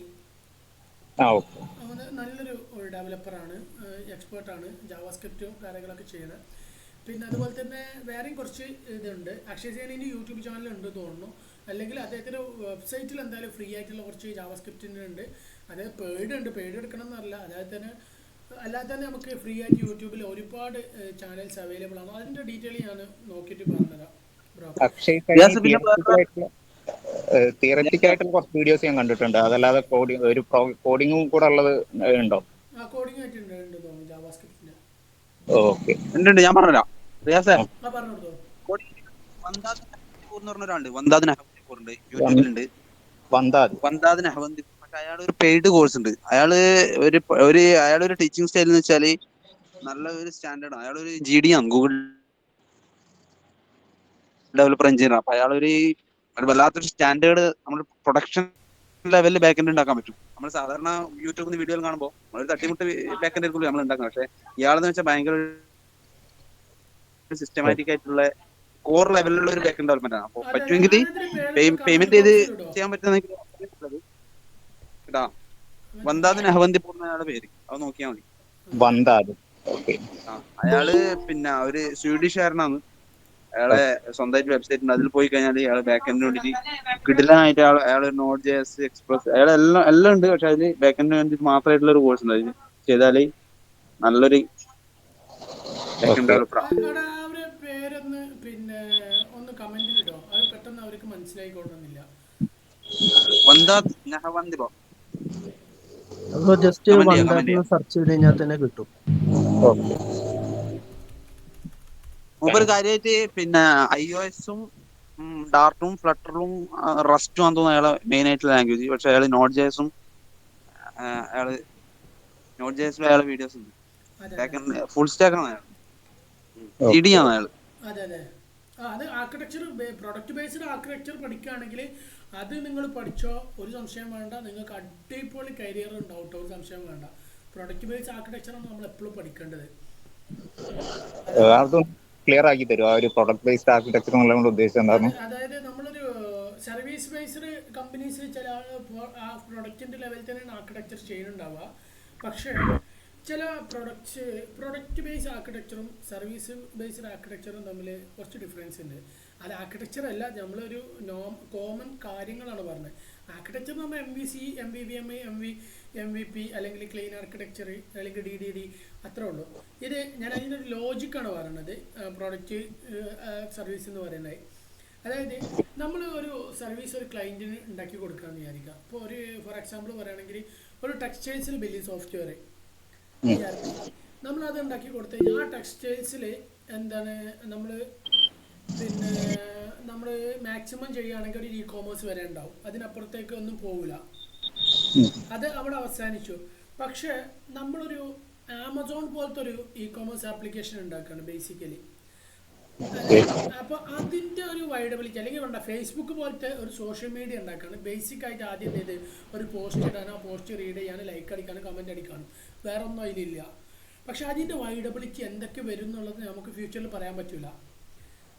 അപ്പോൾ അത് നമ്മൾ ആർക്കിടെക്ചർ ചെയ്യുമ്പോൾ അത്രക്ക് ആ ഒരു ലെവലിൽ നമ്മൾ എന്ത് ചെയ്യേണ്ടി വരും, അതിൻ്റെ ബേസ് തെറ്റാകേണ്ടത്. ഇപ്പോൾ അതിന് എക്സാമ്പിൾ പറയുകയാണെങ്കിൽ ഒരു റിയൽ വേൾഡ് എക്സാമ്പിൾ പറയാം. ഒരു വീട് ഉണ്ടാക്കുകയാണ്. ആ വീട് ഉണ്ടാക്കുമ്പോൾ ഒരു 3 നില മാക്സിമം ഉണ്ടാവുള്ളൂ. 2 മാക്സിമം വലിയ വീടാണെങ്കിൽ 3 നില. 10 നിലയുള്ള വീട് എന്തായാലും ഉണ്ടാക്കൂലല്ലോ. അതത്ര നോർമൽ പീപ്പിൾസിന്റെ കാര്യം പറഞ്ഞാൽ 10 നിലയുള്ള വീട് ഉണ്ടാക്കൂല. അപ്പോൾ മറിച്ച് ഒരു ഷോപ്പിംഗ് കോംപ്ലക്സ് അല്ലെങ്കിൽ ഒരു ഫ്ലാറ്റ് ഉണ്ടാക്കുകയാണ് വിചാരിക്കാം, ചിലപ്പോൾ 18 നില വീടുണ്ടാക്കാവും. അപ്പോൾ അതിൻ്റെ ബേസ് തറയിടുന്നത് എന്തായിരിക്കും? ഇതിന് വീടിനുണ്ടാക്കുന്ന തറയിടുന്ന പോലെ ആയിരിക്കില്ല ഒരിക്കലും ഫ്ലാറ്റിന് ഉണ്ടാക്കുന്ന തറയിടുക. അതേ ഒരു കോൺസെപ്റ്റാണ് നമ്മൾ എന്ത് ചെയ്യേണ്ടത് ഈ സോഫ്റ്റ്വെയർ ഉണ്ടാക്കുന്നിടത്ത് ഉപയോഗിക്കുന്നത്. നമ്മളൊരു അത്ര വൈഡായിട്ടുള്ള ആർക്കിടെക്ചർ ചെയ്യുമ്പോൾ എന്താണെന്ന് വെച്ച് കഴിഞ്ഞാൽ നമുക്ക് ഇത് വൈഡബിലിറ്റി എത്രത്തോളം ഉണ്ടെന്ന് നമുക്ക് പ്രെഡിക്റ്റ് ചെയ്യാൻ പറ്റാത്ത പ്രോജക്റ്റിൽ അത്രയ്ക്ക് വൈഡായിട്ടുള്ള നല്ല അടിപൊളി ആർക്കിടെക്ചർ ആവും ചെയ്യുക. അല്ലെങ്കിൽ നാളെ നമുക്ക് മൊത്തം പൊട്ടിച്ച് ചെയ്യേണ്ടി വരും. അതൊരിക്കലും നടക്കുന്ന കാര്യമല്ല. അപ്പോൾ അതാണ് ആ ഒരു പ്രൊഡക്റ്റ് സർവീസ് ആർക്കിടെക്ചർ എന്ന് പറഞ്ഞാൽ ഞാൻ പറയാൻ കാരണം. നമ്മൾ സ്കെയിൽ ചെയ്യാൻ വേണ്ടിയിട്ട് ചെയ്യുകയാണെങ്കിൽ അതിന് ഭാഗത്തുള്ള ഒരു ഡാറ്റാബേസും അല്ലെങ്കിൽ MongoDB സെറ്റിംഗ്സും ഒക്കെ നേരത്തെ നമ്മൾ മനസ്സിൽ കണ്ട് ചെയ്തു വെക്കണം എന്നാണ് ഇതുകൊണ്ട്. സെയിൽ ചെയ്യണതിന്റെ കാര്യമല്ലേ പറഞ്ഞത്, നമ്മൾ കോഡ് ചെയ്യണതിന്റെ കാര്യം പറഞ്ഞത്. അല്ല, സെയിലിംഗ് അല്ല, നമ്മുടെ MongoDB ഇപ്പം ഡാറ്റാബേസ് ഒക്കെ ഇതിപ്പോൾ ഒന്നും കൂടെ ഇപ്പോൾ സാധാ ഒരു സോഷ്യൽ മീഡിയയ്ക്ക് വേണ്ടിയിട്ട് ബേസിക് സോഷ്യൽ മീഡിയയ്ക്ക് വേണ്ടിയുള്ള ഒരു ഡാറ്റാബേസും അല്ലെങ്കിൽ അതിന് വേണ്ടിയിട്ടുള്ള കോഡുകളൊക്കെ നമ്മൾ ചെയ്തു വെക്കുന്നു. പക്ഷെ അത് കുറച്ചും കൂടെ വളരാം, സ്കെയിൽ ചെയ്യേണ്ട രീതിയിലേക്ക് പോകണം എന്ന് നേരത്തെ കണ്ടുകൊണ്ട് അതിന് ഭാഗത്തൊക്കെ ഒന്ന് ഡിസൈൻ ചെയ്ത് വെക്കുന്നതിനാണ്. ആ സ്കെയിലബിലിറ്റിനെയാണ് പറയുന്നത്. സ്കെയിലബിലിറ്റി നമ്മൾ എത്രത്തോളം സ്കെയിലബിലിറ്റി കൂടുമോ അത്രത്തോളം നമ്മൾ നല്ല ആർക്കിടെക്ചർ ചെയ്യണം. സ്കെയിലബിലിറ്റി ഇല്ലാത്തൊരു പ്രോഡക്റ്റ് ആണെങ്കിൽ നമ്മൾ വലിയ ആർക്കിടെക്ചർ ചെയ്യൂല, കാരണം അത്ര ടൈം എഫേർട്ട് എടുക്കൂല. ആർക്കിടെക്ചറിന് വേണ്ടിയിട്ട്. കാരണം ടൈം എഫേർട്ട് എടുക്കുക എന്ന് പറഞ്ഞു കഴിഞ്ഞാൽ അത്ര സ്കെയിലബിലിറ്റി അല്ലാത്തൊരു പ്രോജക്റ്റിന് ടൈം എടുക്കുക എന്ന് പറഞ്ഞു കഴിഞ്ഞാൽ ഓരോരുത്തർ ടൈമും വിലപ്പെട്ടതാണ്, അതിന് സാലറിയും കൊടുക്കണം. അപ്പോൾ നമ്മൾ എക്സ്പെക്ട് ചെയ്യുന്ന കമ്പനീൻ്റെ കോസ്റ്റിനെക്കാട്ടും വലിയ കോസ്റ്റ് ആയിരിക്കും വരിക. കാര്യമല്ല, മറിച്ചൊരു പ്രൊഡക്റ്റ് ഇങ്ങനത്തെ ഒരു ലെവലിൽ വരാൻ സാധ്യതയുള്ള സാധനത്തിലാണെങ്കിൽ ആർക്കിടെക്ചർ ചെയ്തിട്ടില്ല എന്നെങ്കിൽ നാളെ പണി കിട്ടും. അപ്പോൾ അതിനെക്കാട്ടും വലിയൊരു എക്സ്പെൻസ് പണി ആയിട്ട് വേറെ വരും. അപ്പോൾ കാസിം ബ്രോ അടിപൊളി, ആ പേര് കിട്ടിയിട്ടുണ്ട് കേട്ടോ. കമ്പനി നോക്കണേ, ആ ആളെ പേര് കിട്ടിയിട്ടുണ്ട്, ആ പ്രൊഡക്റ്റ് ആർക്കിടെക്ചർ ചെയ്യണേ. ഓക്കെ, അത് നോക്കി വെക്കൂ. ഓക്കെ, വേറെ എന്തെങ്കിലും? ഞാനിപ്പോ കുറെ എന്റെ അറിവ് ഞാൻ ഷെയർ ചെയ്യുന്നുണ്ട്, എനിക്കൊന്നും പുതിയതായിട്ട് കിട്ടണില്ലല്ലോ. ഹലോ ഹലോ ബ്രോ, ഒരു കാര്യം പറയട്ടെ. നേരത്തെ സുജിത് ബ്രോ ചോദിച്ചതിന് ഒരു മറുപടിയാണ്. ആള് ചോദിച്ചിരുന്നല്ലേ NPM പാക്കേജസ് നോർമലി ഏതോ ചോദിക്കുന്നുള്ളത്. നോർമലി ഇന്റർവ്യൂസിന് NPM പാക്കേജസ് ഒന്നും അങ്ങനെ ചോദിച്ചിട്ട് കാണുന്നില്ല. പിന്നെ കോമൺ ആയിട്ടുള്ള നമ്മൾ ഈ ഫയർ ബേസ്, AWS കോഗ്നിറ്റോ അങ്ങനത്തെ കാര്യങ്ങളൊക്കെ ചോദിക്കുന്നല്ലാതെ പാക്കേജസ് ഒന്നും അങ്ങനെ ചോദിക്കുന്നത് നമ്മൾ കാണാറില്ല. പിന്നെ ഒരു ഫ്രണ്ട് ഇൻഫോസിസിൽ വർക്ക് ചെയ്യുന്നുണ്ട്, ഒരു സെപ്പറേറ്റ് പ്രൊജക്റ്റ് ആണ്. ഇൻഫോസിസിന്റെ ആർക്കിടെക്ചറോ കാര്യങ്ങളൊന്നും അല്ല. അവർ ചെയ്യണ എങ്ങനെയാന്ന് വെച്ച് കഴിഞ്ഞാല് ഒരു റിയാക്ട് നേറ്റീവ് പ്രൊജക്റ്റ് ആണ്. അപ്പോൾ നമ്മൾ നോർമലി ചെയ്യുന്ന രീതിയിലല്ല അവർ ചെയ്യുന്നത്. അവർ ചെയ്യുന്നതിൽ ഒരു പ്രത്യേകത എന്ന് വെച്ച് കഴിഞ്ഞാൽ നമ്മൾ സാധാരണ ഒരു വ്യൂ ഫയല് മീൻസ് അതിന്റെ സ്റ്റൈലും കാര്യങ്ങളൊക്കെ എഴുതിയിട്ട് നോർമൽ മെത്തേഡിലാണ് നമ്മൾ ചെയ്യുന്നത്. അവർ ഇതെല്ലാം ഒരു JSON ഫയലാക്കിയിട്ട് അതിൽ ഫീൽഡുകളും കാര്യങ്ങളും അതിന്റെ സ്റ്റൈലുകളും എല്ലാം JSON ഫയലായിട്ട് അതിനൊരു പ്രത്യേക രീതിയിൽ എന്താ പറയാ ലോഡ് ചെയ്ത് എടുക്കുന്നതാണ് ചെയ്യുന്നത്. അപ്പോൾ ആളെടുത്ത് അത് ചോദിച്ചപ്പോൾ അത് ഔട്ട്സോഴ്സ് ചെയ്യാൻ പറ്റില്ല, കാരണം കമ്പനീന്റെ പോളിസി കാര്യങ്ങളൊക്കെ ഉള്ളത് കൊണ്ട് ചെയ്യാൻ പറ്റില്ല എന്നാണ് പറഞ്ഞത്. സോ അങ്ങനത്തെ കുറെ സംഭവങ്ങൾ ഉണ്ട്. അങ്ങനത്തെ കാര്യങ്ങളൊക്കെ നമുക്ക് എവിടെന്നെങ്കിലും നോക്കി പഠിക്കാൻ പറ്റുമെങ്കിൽ അതൊക്കെ നല്ലതാണ് വലിയ വലിയ കമ്പനികളിലേക്ക് പോകുന്ന സമയത്ത്. നോർമൽ ഒരു മിഡിൽ റേഞ്ച് ഉള്ള കമ്പനി ആണെന്നുണ്ടെങ്കിൽ വലിയ അങ്ങനെ പാക്കേജസ് കാര്യങ്ങളൊന്നും ചോദിക്കില്ല. പറഞ്ഞ എന്താ പറയാ ഫയർബേസോ അങ്ങനത്തെ കോമൺ ആയിട്ട് യൂസ് ചെയ്യുന്ന സാധനങ്ങളുണ്ട്, നോട്ടിഫിക്കേഷൻസ് അങ്ങനത്തെ കാര്യങ്ങൾ. ഇപ്പൊ മൊബൈലിലാണ്, ഞാനിപ്പോ മൊബൈൽ ആപ്ലിക്കേഷൻ ഡെവലപ്പറാണ്. സോ നോട്ടിഫിക്കേഷൻസ്, അതുപോലെ തന്നെ സോഷ്യൽ ഒതന്റിക്കേഷന് ഇംപ്ലിമെന്റ് ചെയ്യുന്ന അങ്ങനത്തെ കുറച്ച് കോമൺ ആയിട്ടുള്ള സാധനങ്ങളുണ്ട്. അങ്ങനത്തെ കാര്യങ്ങൾ മാത്രമേ ചോദിക്കാനുള്ള വഴിയുണ്ടാവും, അല്ല പ്രത്യേകിച്ച് ഇന്ന പാക്കേജസ് എന്ന് പറഞ്ഞ് ചോദിക്കാനുള്ള ഒരു ചാൻസ് ഇല്ല. ഓക്കെ,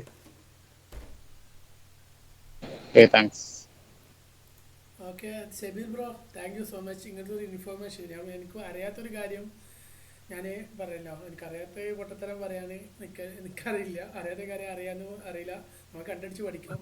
ഷെബീൽ ബ്രോ ഷെയർ അല്ല എല്ലാവരും അങ്ങനെ തന്നെയാണ്. ഇപ്പൊ ഞാനും ഇപ്പൊ ഫുൾ ആയിട്ട് അറിയണ ഒരാളൊന്നുമല്ല. അല്ല, മറ്റേ സംഭവം ഞാൻ നേരത്തെ പറഞ്ഞ സംഭവം അത് ഞാനും കേട്ടിട്ട് പഠിക്കണം താല്പര്യം കേട്ടത്. പക്ഷെ അത് അവരുടെ പോളിസി ഇഷ്യൂ ഉണ്ട്, അത് നമുക്ക് ഒരു വിഷയമുണ്ട്. അത് പറയാൻ കാരണം എന്ന് വെച്ച് കഴിഞ്ഞാൽ ഞാനൊരു UK ഒരു പ്രൊജക്റ്റിൽ വർക്ക് ചെയ്തിട്ടുണ്ടായിരുന്നു. അത് എന്ന് വെച്ച് കഴിഞ്ഞാല് ഒരു എന്താ പറയാ, നമ്മൾ നോർമലി ലോഡ് ചെയ്യുന്ന അത്രയും ഡാറ്റ അല്ല, ലക്ഷക്കണക്കിന് ഡാറ്റാസ് ലോഡ് ചെയ്യുന്നുണ്ട്. മീൻസ് പല ഐറ്റംസ് കാര്യങ്ങൾ, ഒരു ഐറ്റത്തിന്റെ ഉള്ളിൽ തന്നെ ഏകദേശം ഒരു മിനിമം ഒരു 90,000 ലൈൻസ് എങ്കിലും API ഡാറ്റാസ് ഉണ്ടാവും. ഓക്കെ, അപ്പൊ ഇത്രയും സാധനം നമ്മൾ പ്രത്യേകിച്ച് ഇത് ലോക്കലിൽ കൂടെ വർക്ക് ചെയ്യുന്ന ആപ്പാണ്. അപ്പോൾ ലോക്കലിൽ നമ്മൾ എന്ത് ചെയ്യണം, ഹാൻഡിൽ ചെയ്യണം. അപ്പോൾ ഇതിന് നമ്മൾ പരമാവധി നമുക്ക് പറ്റുന്ന രീതിയിൽ അതിനെ എഫിഷ്യന്റ് ആക്കി ചെയ്തു കൊടുത്തിട്ടുണ്ട്. അപ്പോഴാണ് ഇങ്ങനെ സംസാരിച്ചപ്പോൾ ഇങ്ങനെ ഒരു സംഭവം ഉണ്ടാ അവിടെ അവര് ചെയ്യുന്നത് വെച്ച് കഴിഞ്ഞാൽ ഇതേപോലെ തന്നെ ഒരു ആപ്പാണ്. അപ്പൊ അതിന് ചെയ്യാൻ പറ്റിയ ഏറ്റവും ബെസ്റ്റ് ആയിട്ടുള്ള ഒരു മെത്തേഡാണ് ഇങ്ങനെ. അതിന് സിമിലർ JSON ഫോംസ് എന്നാണ് അവർ പറയണേ.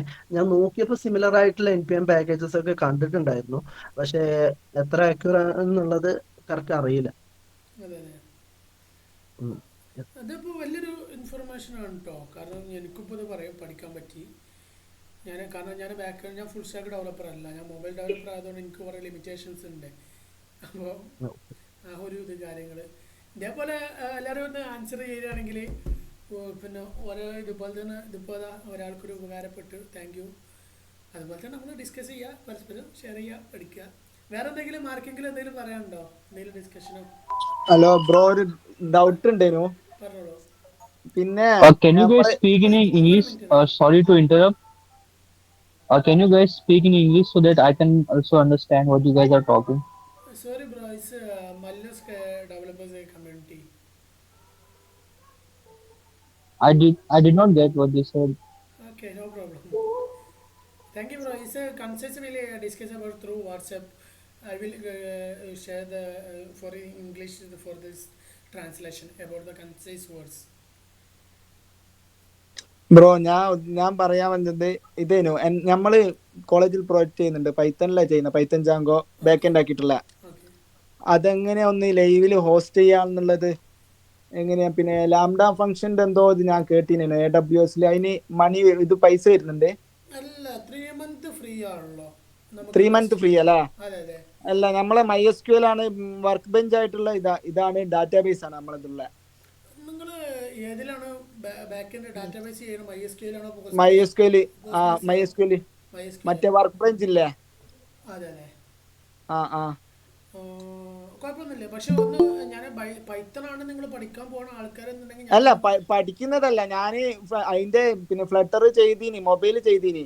അപ്പൊ ഇത് മൊത്തം പിന്നെ സെർവറിൽ റൺ ചെയ്തിട്ട് ഇപ്പൊ IP വെച്ചിട്ട് റൺ ചെയ്തിട്ടല്ല എടുക്കുന്നത്, IP എടുക്കുന്നത്. ഇപ്പൊ നമുക്ക് പുറത്തും കൂടെ കിട്ടാൻ വേണ്ടിട്ട്. അതെ അതെ. ഇതിൽ പൈത്തൺ ഡെവലപ്പേഴ്സ് ആരെങ്കിലും ഉണ്ടോ ഡിപ്ലോയ്മെന്റ് ചെയ്ത? എനിക്ക് ഡിപ്ലോയ്മെന്റിനെ കുറിച്ച് ഞാൻ മൊബൈൽ ഡിപ്ലോയ്മെന്റ് ആണെങ്കിൽ ഞാൻ A to Z പറഞ്ഞുതരാം. ആരിഫ് ബ്രോ നീ ഗോലാങ് ഡെവലപ്പർ അല്ലേ?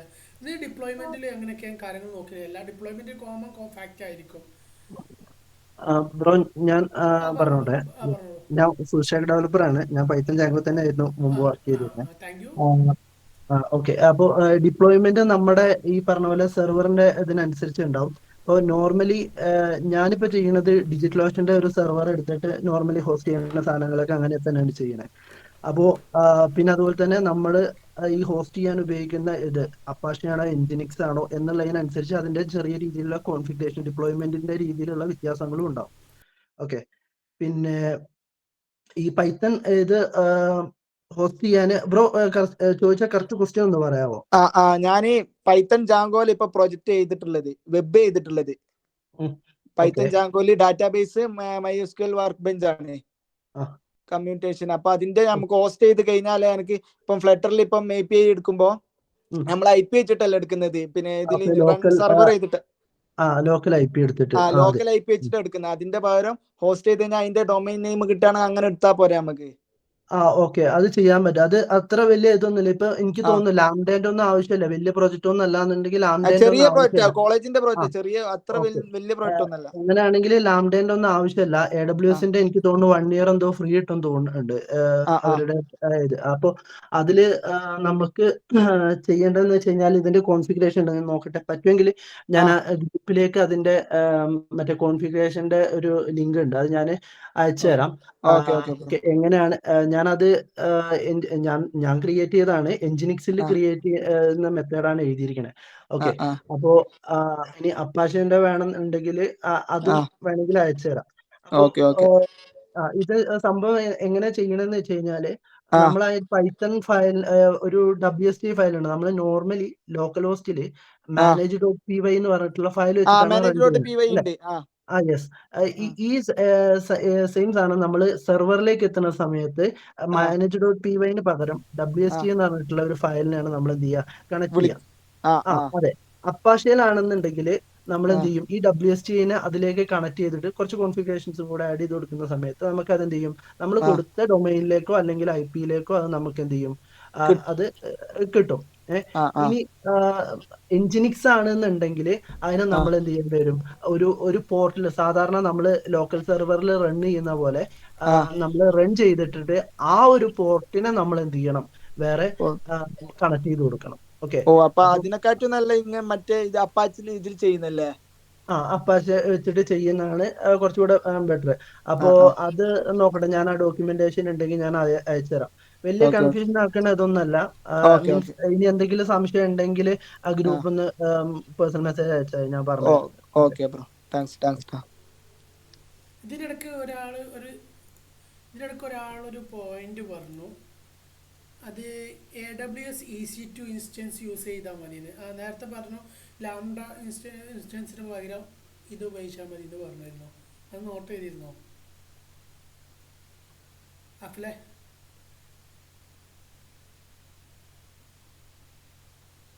പോയോ?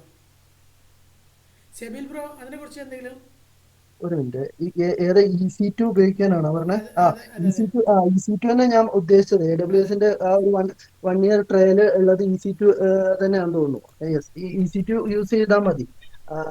ഇനി ഞാൻ പറഞ്ഞ ഞാൻ യൂസ് ചെയ്യുന്ന സെർവർ എന്ന് വെച്ച് കഴിഞ്ഞാൽ ഡിജിറ്റൽ ആണ് ഞാൻ പറഞ്ഞു. ഓക്കെ, അതൊരു എന്താ പറയാ, വലിയ ചീപ്പല്ല, എന്നാലും ഒരു മീഡിയം റേഞ്ചിലുള്ള, അത് മന്ത്ലി നമുക്ക് ഏകദേശം ഒരു 500 സംതിങ് എന്താണ് ചാർജ് വരുന്നത്. മീൻസ് AWSന്റെ പെയ്ഡ് പ്ലാനൊക്കെ അപേക്ഷിച്ച് പറയാണ് കേട്ടോ. ഇല്ലാന്നുണ്ടെങ്കിൽ AWSന്റെ 1 ഇയറിനൊക്കെ ആണെന്നുണ്ടെങ്കിൽ EC2 എടുത്താൽ മതി. EC2 തന്നെയാണ് ഞാൻ ഉദ്ദേശിച്ചത്. Okay, thank you bro. വേറെ ആർക്കെങ്കിലും എന്തെങ്കിലും ഡിസ്കഷൻ? അഞ്ജു ബ്രോ ക്ലിയർ അല്ലേ?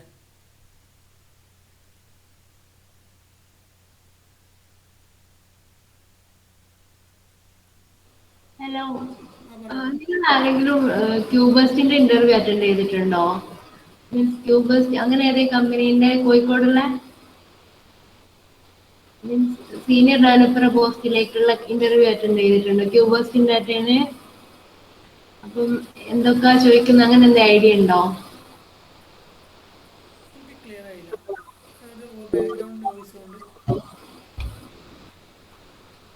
ഹലോ, ഇപ്പം സീനിയർ ഡെവലപ്പർ പോസ്റ്റിലേക്ക് ക്യൂബസ്റ്റ് ഒക്കെ ഹയർ ചെയ്യുന്നുണ്ട്. അപ്പം അവരുടെ ആരെങ്കിലും ഇന്റർവ്യൂ അറ്റൻഡ് ചെയ്തിട്ടുണ്ടോ നിങ്ങൾ ആരെങ്കിലും?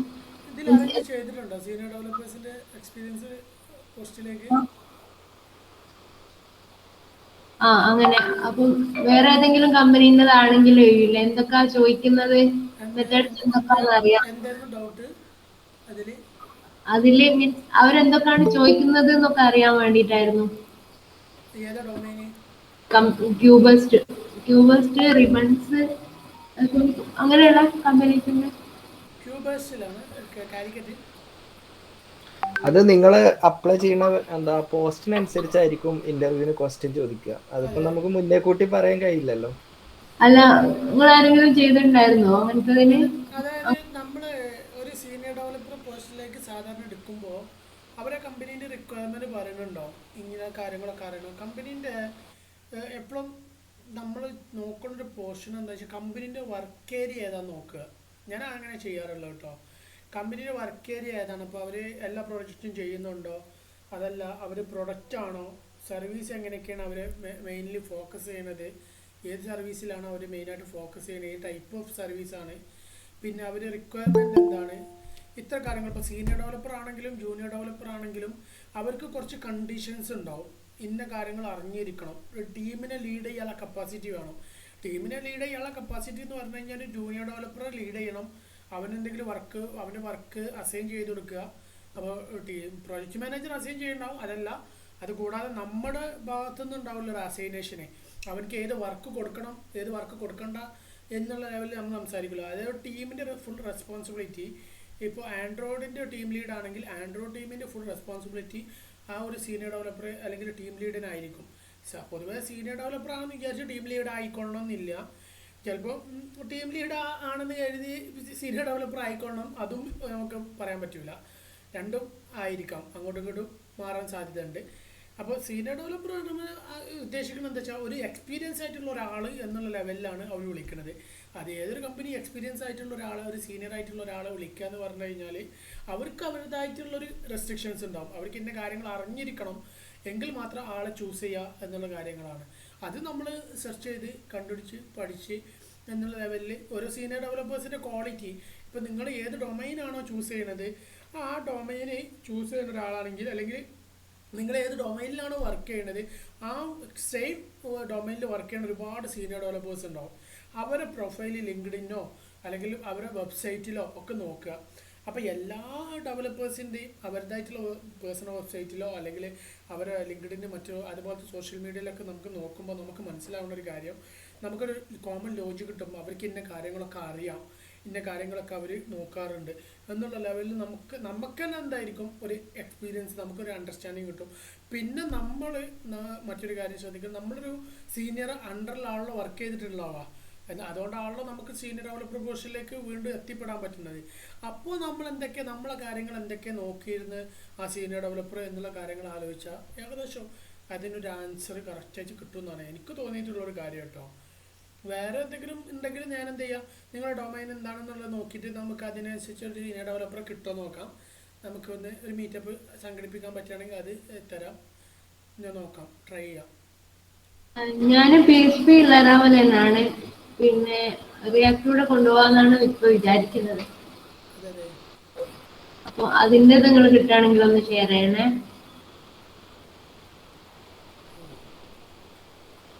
വേറെ ആർക്കെങ്കിലും എന്തെങ്കിലും ഐഡിയ ഉണ്ടോ ഈ ഒരു കാര്യത്തിൽ?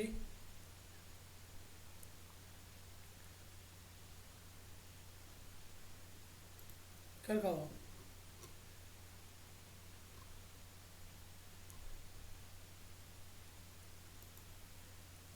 ഓക്കെ, എനിവേ സജിത ഞാൻ എന്ത് ചെയ്യാം, ഒരു എക്സ്പേർട്ടിനെ കിട്ടുമോ നോക്കാം. ഞാൻ എൻ്റെ ഭാഗത്തുനിന്ന് ട്രൈ ചെയ്ത് നോക്കാം. ആരെങ്കിലും കിട്ടുകയാണെങ്കിൽ എനിക്കൊന്ന് എന്ത് ചെയ്യാം, ഞാൻ വാട്സപ്പ് വഴി അറിയിക്കാം. ആരെങ്കിലും കിട്ടുകയാണെങ്കിൽ ട്രൈ ചെയ്യാം. അതായിരിക്കും ഇച്ചിരി കൂടി ബെറ്റർ. കാരണം ഞാൻ ആ ഒരു ഡൊമൈനിൽ വർക്ക് ചെയ്യാത്തത് കൊണ്ടാണ് ഞാനിങ്ങനെ പറയണത്. വർക്ക് ചെയ്തതാണെങ്കിൽ എന്തായാലും ഞാൻ പറഞ്ഞില്ല, നമ്മളിപ്പോൾ ഇത് സെർച്ച് ചെയ്ത് കണ്ടുപിടിച്ച് പഠിക്കുക എന്നുള്ളതാണല്ലോ. നോക്കാം. എനിക്കൊന്ന് നിങ്ങളുടെ ഡൊമൈൻ എന്താണെന്നുള്ളതൊന്ന് വാട്സപ്പ് ചെയ്ത് തരാം. ഞാൻ അതിൽ ബന്ധപ്പെട്ട ആൾക്കാരുണ്ട്, എന്തായാലും എൻ്റെ ലിങ്ക്ഡിനിൽ ഉണ്ടാവും. ഞാൻ അത്യാവശ്യം ഫോളോവേഴ്സ് ഉള്ളതല്ല, അപ്പോൾ ഞാനൊന്ന് ട്രൈ ഔട്ട് ചെയ്ത് നോക്കാം. പിന്നെ നിങ്ങളുടെ ക്വസ്റ്റ്യൻസ് എന്താണെന്നുള്ളത് എനിക്കൊന്ന് ടെക്സ്റ്റ് ചെയ്ത് ഇട്ടാൽ മതി. അപ്പോൾ ഞാൻ അവരോട് സംസാരിച്ചിട്ട് എന്തൊക്കെയാണ് കാര്യങ്ങൾ നോക്കേണ്ടതെന്നുള്ളത് ചോദിച്ചിട്ട് ഞാൻ എന്ത് ചെയ്യാം, നിങ്ങൾക്ക് അതിനുള്ള ആൻസർ പറഞ്ഞുതരാം. അവരെ ഞാൻ ലിങ്കും ചോദിച്ചു നോക്കാം. ഡോക്യുമെൻറ്റേഷൻ എന്തെങ്കിലും ഉണ്ടെങ്കിൽ അതും ഞാൻ ട്രൈ ഔട്ട് ചെയ്യാം. ഓക്കെ, വേറെ എന്തെങ്കിലും? ഹലോ റിയാസ് ബ്രോ, എന്റെ പേര് ടിൻഡു എന്നാണ്. ഞാൻ ഒരു സ്കിൽഡ് ഫ്രഷറാണ്. അപ്പൊ ഞാനിപ്പം ജോലിക്ക് അപ്ലൈ ചെയ്യുന്നുണ്ട്. അപ്പൊ ഞാൻ ചെയ്യുന്നത് എങ്ങനെയാന്ന് വെച്ച് കഴിഞ്ഞാൽ ഓരോ കമ്പനി എടുത്തിട്ട് അതിൽ കരിയറിൽ പോയിട്ട് വേക്കൻസി ഉണ്ടോ എന്ന് നോക്കും. ഉണ്ടെങ്കിൽ അതിന് കറസ്പോണ്ടിങ് HR മെയിൽ ഐഡിയിലേക്ക് റിക്വസ്റ്റ് ചെയ്യും. പക്ഷെങ്കിൽ റെസ്പോൺസ് ഒന്നും കിട്ടണം. അപ്പൊ ഏറ്റവും എഫക്റ്റീവ് ആയിട്ടുള്ള രീതിയിൽ എങ്ങനെ അപ്ലൈ ചെയ്യാമെന്ന് ഒന്ന് പറഞ്ഞുതരാം. നിങ്ങൾ ലിങ്ക്ഡിനിൽ ജോബ് സെർച്ച് എന്നുള്ളൊരു ഓപ്ഷൻ കണ്ടിട്ടില്ലേ? ജോബ്സ് എന്ന് പറഞ്ഞ ഐക്കൺ കണ്ടിട്ടുണ്ടല്ലോ, അതിൽ ക്ലിക്ക് ചെയ്യാം. അതിൽ ക്ലിക്ക് ചെയ്തതിന് ശേഷം അതിൽ സെർച്ച് ചെയ്യാം. സ്ക്രീൻ ഷെയർ ചെയ്യണോ? ഷെയർ ചെയ്യാം. ഓക്കെ, പല പ്രാവശ്യം പറഞ്ഞു പോയതാണ് എങ്കിലും അല്ല, ചില ആളുകൾ പല വീഡിയോസ് ഒന്നും കണ്ടിട്ടുണ്ടാവില്ല. അപ്പോൾ അവർക്ക് വേണ്ടിയിട്ടാണ് ഞാനിത് സോറി ബ്രോ, ഞാൻ ഫസ്റ്റ് ടൈമാണ് മീറ്റിൽ വന്നത്, അതുകൊണ്ട്. ഓക്കെ, ഞാൻ എൻ്റെ സ്ക്രീൻ ഷെയർ ചെയ്യുന്നുണ്ട്, കുഴപ്പമില്ല. നിങ്ങൾ സ്ക്രീൻ ഷെയർ ചെയ്യേണ്ട ആവശ്യമില്ല, ഞാൻ ചെയ്യുന്നുണ്ട്. ഓക്കെ, കാണാമല്ലോ അല്ലേ? കാണാം. ഓക്കെ, ഇതിൽ ലിങ്ക്ഡിനിൽ സെർച്ച് ചെയ്ത് കഴിഞ്ഞാൽ എൻ്റെ അക്കൗണ്ട് ഇതായിരുന്നു. എഫിഷ്യൻ്റ് ആയിട്ട് എടുക്കാന്ന് പറഞ്ഞു കഴിഞ്ഞാൽ ഇതായിരുന്നു എൻ്റെ ഒരു പേഴ്സണൽ അക്കൗണ്ട്. ഓക്കെ, ഇതിൽ നമ്മൾ എന്ത് ചെയ്യാം, സെർച്ച് ചെയ്യാം. അപ്പോൾ നിങ്ങൾ മേണാണെങ്കിൽ അല്ലെങ്കിൽ നോഡാണെങ്കിൽ നോഡ് പൈത്തൺ ആണോ? പൈത്തൺ ആണെങ്കിൽ ജാങ്കോ അല്ലേ?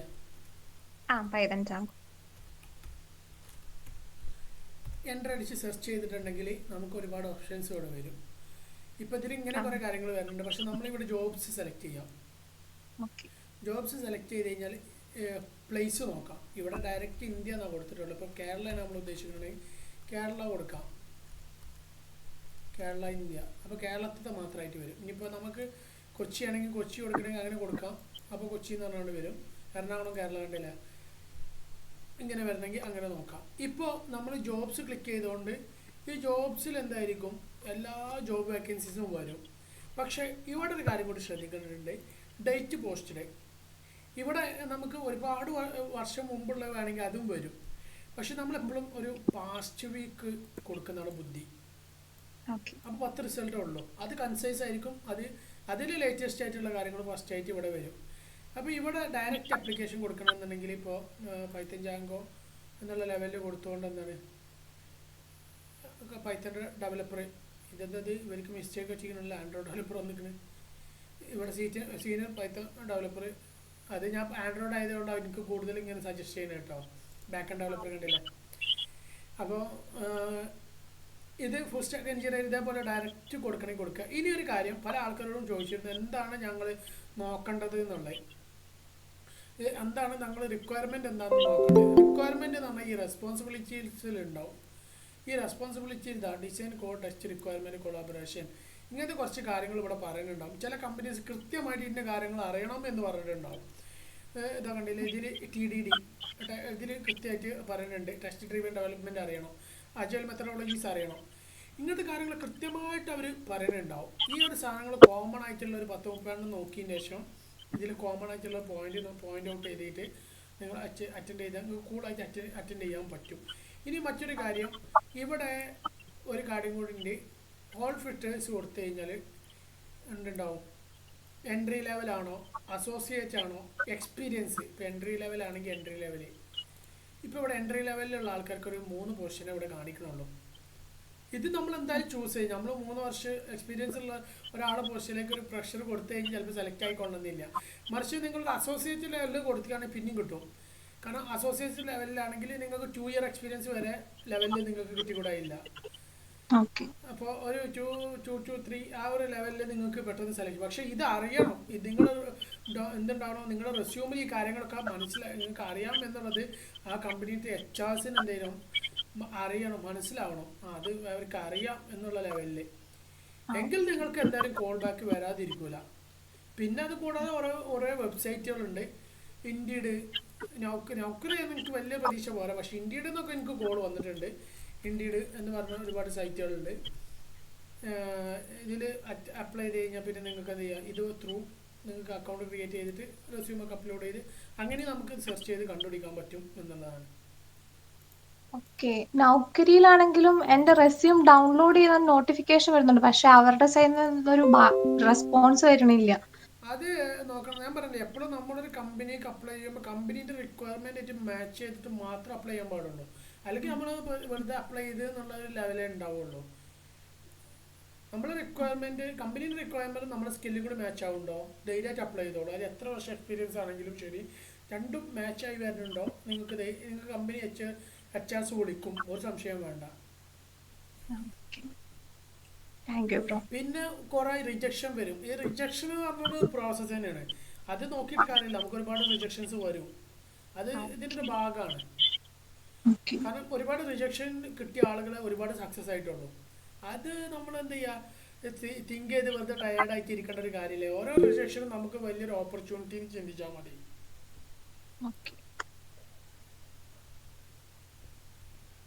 വേറെന്തെങ്കിലും?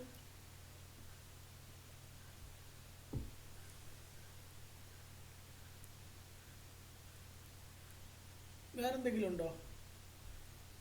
ഹലോ, പൈത്തൺ ജാങ്കോ ഇല്ലേ, അതില് ഒരു ഇപ്പൊ അത് പഠിച്ചോണ്ടിരിക്കുകയാണ്, ഒരു 6 month ആയി അത് പഠിച്ചോണ്ടിരിക്കുകയാണ്. അപ്പം അവർക്ക് ഒരു ജോബ് കിട്ടാൻ പാകത്തിന് എങ്ങനെയാ സെർച്ച് ചെയ്യണ്ടേ? ഫ്രഷർ ആണ്, മീൻസ് കോഴ്സ് ചെയ്യാണ്, പ്രൊജക്ട് ചെയ്യുന്നുണ്ട് അതില്. അങ്ങനെ ആകുമ്പോ എങ്ങനെയാ സെർച്ച് ചെയ്ത് അപ്ലൈ ചെയ്യേണ്ടതെന്ന് ഒരു ഐഡിയ ആയിരുന്നു. പ്രൊജക്ട് ചെയ്തതിനു ശേഷം അപ്ലൈ ചെയ്യേണ്ട രീതിയാണോ മനസ്സിലായില്ലേ? പൈത്തൺ ജാങ്കോ ഇപ്പോൾ പഠിച്ചുകൊണ്ടിരിക്കും, കംപ്ലീറ്റ് ഏകദേശം എത്ര 6 month കഴിഞ്ഞു. എത്ര പ്രൊജക്ട് ചെയ്തു? ഒരു ഫസ്റ്റ് പ്രൊജക്ട് ചെയ്തുകൊണ്ടിരിക്കുകയാണ്. എപ്പോഴും നമ്മളൊരു കമ്പനിക്ക് അപ്ലൈ ചെയ്യുമ്പോൾ ഒരു കമ്പനിയിലൊരു കോഡിംഗ് ലെവൽ അല്ലല്ലോ, ബേസിക് കോഡിംഗ് അല്ലല്ലോ അവരൊരിക്കലും നോക്കുക. നമ്മൾ ഒരു ആപ്പ് ഉണ്ടാക്കാൻ അറിയോ എന്നുള്ള കാര്യം നോക്കിയിട്ടല്ലേ കമ്പനി സെലക്ട് ചെയ്യുള്ളൂ. അപ്പോൾ ഏറ്റവും ബെറ്റർ എന്താ വെച്ചാൽ മിനിമം ഒരു 2 പ്രൊജക്റ്റെങ്കിലും കഴിഞ്ഞിട്ട് കമ്പനിക്ക് അപ്ലൈ ചെയ്യുന്നതാണ് ബുദ്ധി എന്നാണ് എനിക്ക് തോന്നിയിട്ടുള്ളത് കേട്ടോ. കാരണം അപ്പോഴാണ് നമുക്ക് ഫസ്റ്റ് പ്രോജക്റ്റിൽ നമുക്ക് ഇത് എവിടെയൊക്കെ എന്തൊക്കെ അപ്ലൈ ചെയ്യുന്നുണ്ട് എന്നുള്ളത് മനസ്സിലാവുള്ളൂ. ഒരു എക്സ്പേർട്ട് ആണെങ്കിൽ പോലും നമുക്ക് എന്ത് ചെയ്യാൻ പറ്റും, ഒരു പ്രോജക്റ്റ് കഴിഞ്ഞിട്ട് നേരെ തന്നെ ഒരു കമ്പനിക്ക് അപ്ലൈ ചെയ്യാന്നുള്ളത് നല്ലൊരു പ്രാക്ടീസ് അല്ലാന്ന് എനിക്ക് തോന്നിയിട്ടുണ്ട്. നമ്മളൊരു എക്സ്പീരിയൻസ് ആയിട്ടുള്ള ഒരു ഡെവലപ്പർ വേറെ ഏതെങ്കിലും ഡൊമൈനിൽ നല്ലൊരു എക്സ്പേർട്ട് ആണെങ്കിലും ശരി, ഈ ഒരു ഡൊമൈനിലേക്ക് സ്വിച്ച് ചെയ്യുന്ന സമയത്ത് മിനിമം 2 പ്രോജക്റ്റ് ചെയ്യുക. ഒന്നൊരു ബേസിക് ആയിട്ടുള്ളൊരു പ്രോജക്റ്റ് ആയിരിക്കണം, രണ്ടാമത്തെ കുറച്ചും കൂടി API ആ ഒരു ലെവലിൽ കോൺട്രിബ്യൂട്ട് ചെയ്യുന്ന ഒരു പ്രോജക്റ്റ് ആയിരിക്കണം. അപ്പോൾ നിങ്ങൾക്കൊരു ലോജിക് കിട്ടും എന്താണ് എന്നുള്ളത്. മറ്റേത് ഫസ്റ്റ് പ്രോജക്റ്റിൽ നമുക്കിത് കോമ്പണൻസ് എന്തൊക്കെയാണ്, അത് എങ്ങനെയൊക്കെയാണ് വർക്ക് ചെയ്യുന്നത് എന്നുള്ള കാര്യങ്ങളൊക്കെ ഒരു കോമൺ ഐഡിയ ആണ് ഫസ്റ്റത്തെ പ്രോജക്റ്റിൽ കിട്ടുക. രണ്ടാമത്തെ പ്രോജക്റ്റിൽ കുറച്ചും കൂടി ബെറ്റർ ആയിട്ടുള്ള അണ്ടർസ്റ്റാൻഡിങ് കിട്ടും. അതാണ് രണ്ടാമത്തെ പ്രോജക്റ്റിൻ്റെ പ്രത്യേകത. പിന്നെ നിങ്ങൾ അപ്ലൈ ചെയ്യുമ്പോൾ നിങ്ങളെ ചൂസബിൾ കുറച്ചും കൂടി ബെറ്റർ ആയിരിക്കും, ചൂസ് ചെയ്യാനുള്ള സാധ്യത ഉണ്ട്. അതാണ് എൻ്റെ ഒരു എക്സ്പീരിയൻസിൽ എനിക്ക് മനസ്സിലായ കാര്യം കേട്ടോ. വേറെ എന്തെങ്കിലും?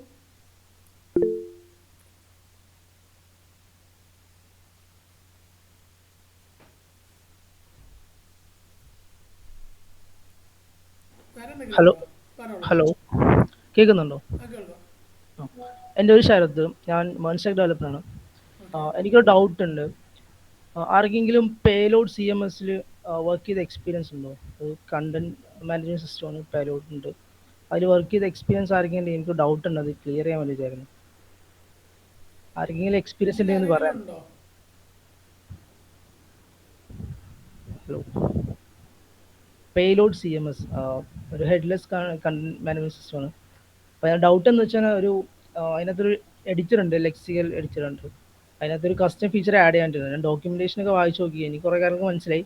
ബട്ട് പേലോഡ് അതിനകത്ത് കുറച്ച് എക്സ്പീരിയൻസ് ഇല്ലാത്തതുകൊണ്ട് മൊത്തത്തിൽ സ്റ്റക്കായി നിൽക്കുകയാണ്. ഒരു മെഷീൻ ടെസ്റ്റിൻ്റെ ഭാഗമായിട്ടാണ്. അപ്പോൾ അതിനകത്ത് ഞാൻ ആർക്ക് എക്സ്പീരിയൻസ് ഉണ്ടെങ്കിൽ ഒന്ന് പറയുമോ, അല്ലെങ്കിൽ മെസ്സേജ് ഇട്ടാണെങ്കിൽ മതി. ഗ്രൂപ്പിൽ ആരെങ്കിലും മെസ്സേജ്, ഞാൻ ഗ്രൂപ്പിൽ മെസ്സേജ് ഇട്ടണം, ആരെങ്കിലും പറഞ്ഞാലും മതി.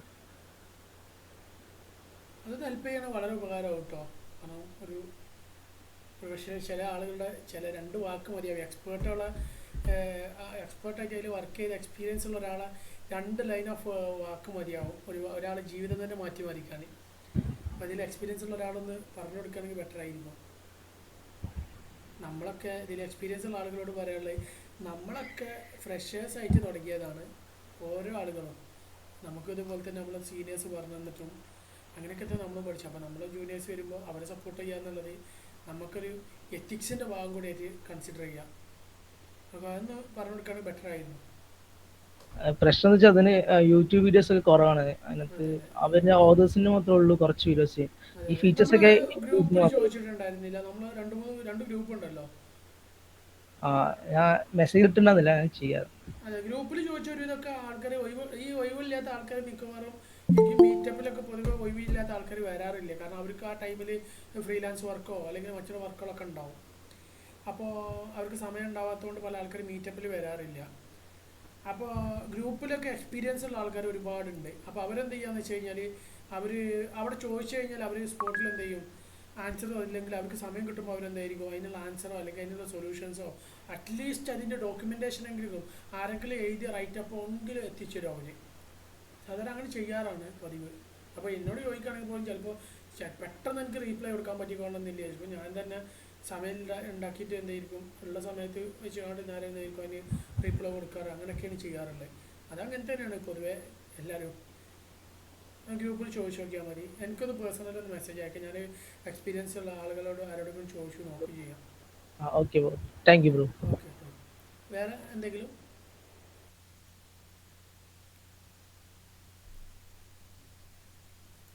നമുക്ക് വേറെ ആർക്കെങ്കിലും എന്തെങ്കിലും ചോദിക്കാനുണ്ടോ, അല്ലെങ്കിൽ എന്തെങ്കിലും സജഷൻസോ അല്ലെങ്കിൽ വേറെ എന്തെങ്കിലും?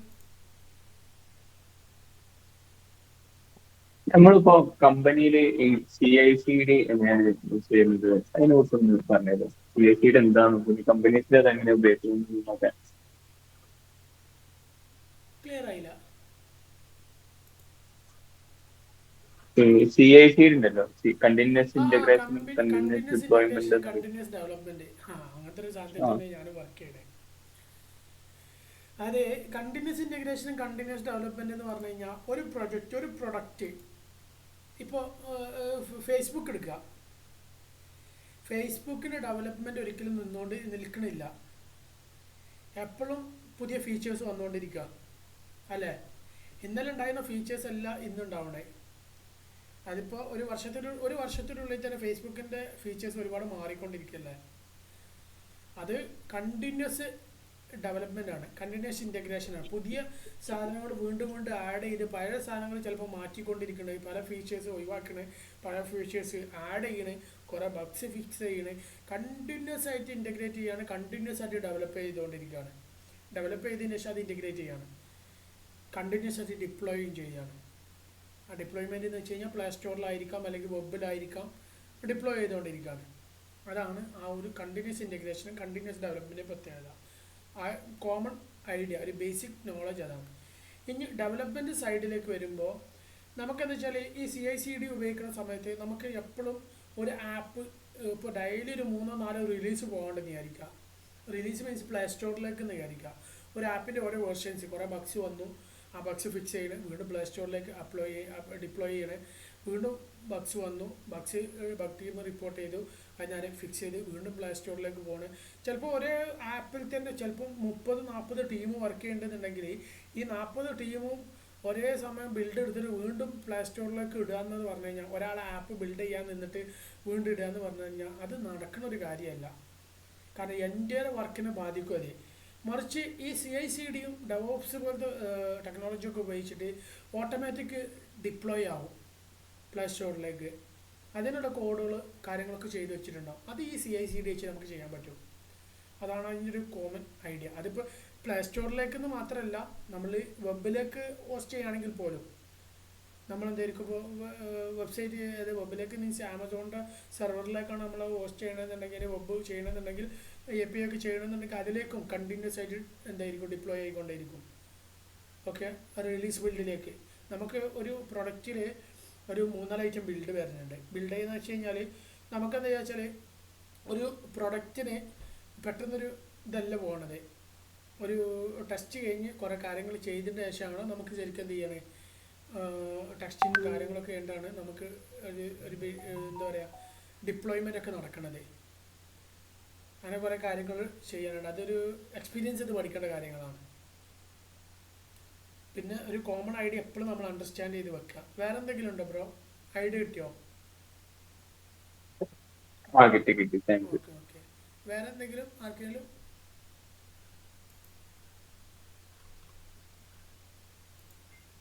ഹലോ, പറയൂ. പിന്നെ എനിക്ക് ഫ്ലട്ടറിൽ ട്രെൻഡിങ് ആയിട്ടുള്ള മൂവീസ് അതേപോലെ ന്യൂസ് കാര്യങ്ങളൊക്കെ API വെച്ച് ഗെറ്റ് ചെയ്യാൻ വേണ്ടിയിട്ട് അത് സൈറ്റ് തരുമല്ലോ? മൂവീസ് അതേപോലെ ന്യൂസ് എടുക്കാൻ പറ്റിയ ഗെറ്റ് ചെയ്തെടുക്കാനും ഗെറ്റ് പോസ്റ്റ്.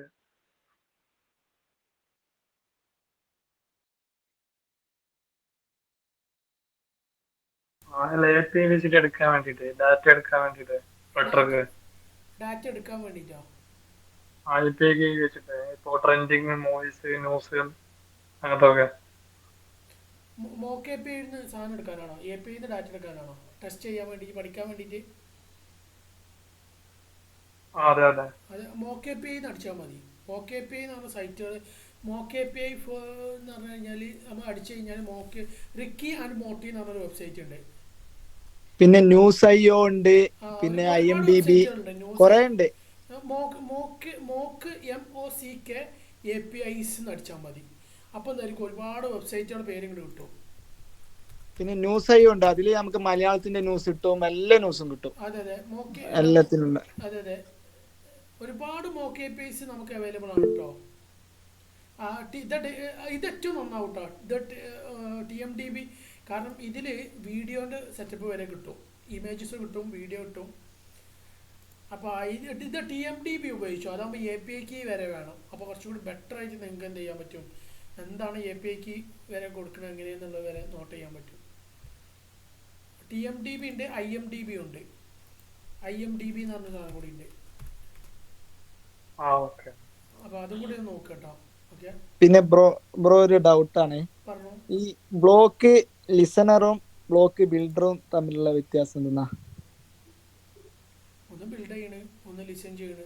ലിസൺ ചെയ്യുന്ന പറഞ്ഞാൽ എപ്പോഴും നമ്മൾ അതിനെ ലിസൺ ചെയ്തുകൊണ്ടിരിക്കുന്നയാ ആ സ്റ്റേറ്റിനെ? അതിൽ സ്റ്റേറ്റിൽ എന്തെങ്കിലും ചേഞ്ചസ് വന്നിട്ടുണ്ടെങ്കിൽ നമ്മൾ എപ്പോഴും വാച്ച് ചെയ്തുകൊണ്ടിരിക്കുകയാണ്. അതിൽ എന്ത് ചേഞ്ച് വന്നാലും നമുക്ക് ആക്ച്വലി എന്താ പറയുക ഫ്ലോന്റെ ഒരു കോൺസെപ്റ്റാണ്. അത് നമ്മൾ കൺസ്യൂമിങ് എന്ന് പറയും, കൺസ്യൂം ചെയ്യാന്ന് പറയും. കൺസ്യൂമർ ഒന്ന് പ്രൊവൈഡറാണ്. പ്രൊവൈഡർ എന്ന് പറഞ്ഞാൽ ഇത് ആഡ് ചെയ്യാനുള്ള ഇവന്റ് ആഡ് ചെയ്യാൻ പ്രൊവൈഡർ പറഞ്ഞാൽ കൊടുക്കണ ആള്, രണ്ടാമത്തെ കൺസ്യൂമർ എടുക്കണ ആള്. അപ്പോ ഈ ബിൽഡർ എന്ന് പറഞ്ഞാൽ കൊടുക്കണ ആളാണ്, മറ്റേതെന്താണ് എടുക്കുന്ന ആളല്ലേ. പിന്നെ അതുപോലെ തന്നെ നമ്മള് ബെസ്റ്റ് വേ ബ്ലോക്കിൽ നമ്മൾ ഒരു ബ്ലോക്കിൽ തന്നെ കുറെ ഇവന്റ് ചെയ്തതാണോ അല്ലെങ്കിൽ കുറെ ബ്ലോക്കുകൾ ഉണ്ടാക്കുന്നതാണോ നല്ലേ? അങ്ങനല്ല, അത് BLSC ഒരു ആർക്കിടെക്ചർ എന്ന് പറയാം. എങ്കിലും ക്ലീനില്ല, ഞാനിപ്പോ ക്ലീൻ ചെയ്യാൻ തുടങ്ങി, ക്ലീൻ ചെയ്തോണ്ടിരിക്കുന്നു. അപ്പൊ അതില് ചിലത് നമ്മൾ ഓരോ ഫീച്ചേഴ്സിന് ഓരോ ബ്ലോക്ക് ഇടുന്നുണ്ട്. അതങ്ങനെ തന്നെയാണ്. ചെറിയൊരു കോമ്പണൻസ് ഉള്ള ബ്ലോക്കിൽ ഉണ്ടാവുക. ഓക്കെ. പിന്നെ നമ്മളിപ്പോ ഇതൊക്കെ ഇല്ലേ എന്തേലും വാലിഡേഷൻ അങ്ങനത്തെ ചെക്കിംഗ് ഒക്കെ നമ്മളെ ചെറിയ ഈ പിന്നെ സ്റ്റേറ്റുകൾ മാനേജ് ചെയ്യാൻ. ബ്ലോക്ക് പഠിക്കാനും ഞാൻ എന്താ പറയാ ഒരു ഗിറ്റബിന്റെ ഒരു ലിങ്ക് വിട്ടുതരാം. ഓക്കെ. ഞാനിപ്പോ പഠിക്കുന്നുണ്ട്. ഞാനിപ്പോ ക്ലീൻ ചെയ്തോണ്ടിരിക്കുന്നതാണ്. സംഭവം കിട്ടി, ബ്ലോക്ക് എന്താ സംഭവം കിട്ടി. ഇനി കുറച്ചും കൂടെ കുറെ നല്ല രീതിയിൽ പഠിക്കാൻ വേണ്ടിട്ടായിരുന്നു. അതെ. എന്താ വെച്ചാല് ബ്ലോക്കിൽ എക്സ്പേർട്ട് ആണെങ്കിൽ പിന്നെ എന്താ ചെയ്യാ, ക്ലീൻ ആർക്കിടെക്ചറിലേക്ക് പോവാം. അല്ല, ചെറിയ സ്റ്റേറ്റ് മാനേജ് ചെയ്യാൻ നമുക്ക് ഗെറ്റെക്സ് പ്രൊവൈഡർ അത് ഉപയോഗിക്കുന്ന കുഴപ്പമില്ലല്ലോ. ഒരേ പ്രോജക്റ്റിൽ മൾട്ടിപ്പിൾ സ്റ്റേറ്റ് മാനേജ്മെന്റ് ഉപയോഗിക്കരുതല്ലേ? അത് പൊട്ടത്തരാണ്. അല്ല, ഞാൻ കുറെ ചില വീഡിയോയിൽ നമ്മളിപ്പോ ഈ തീം മാറ്റാൻ പ്രൊവൈഡർ ഉപയോഗിക്കുക, ഗെറ്റെക്സ് ഉപയോഗിക്കുക. അത് ചിലർ ചെയ്യുന്നുണ്ട്, എളുപ്പപ്പണിക്ക് വേണ്ടി ചെയ്യുന്നുണ്ട്. പക്ഷെ ഏറ്റവും നല്ലത് എന്താ വെച്ചാൽ ഒരു സ്റ്റേറ്റ് മാനേജ്മെന്റ് ആണ് എൻ്റെ ഉപയോഗിക്കുന്നത്, അതാണ് ബെറ്റർ.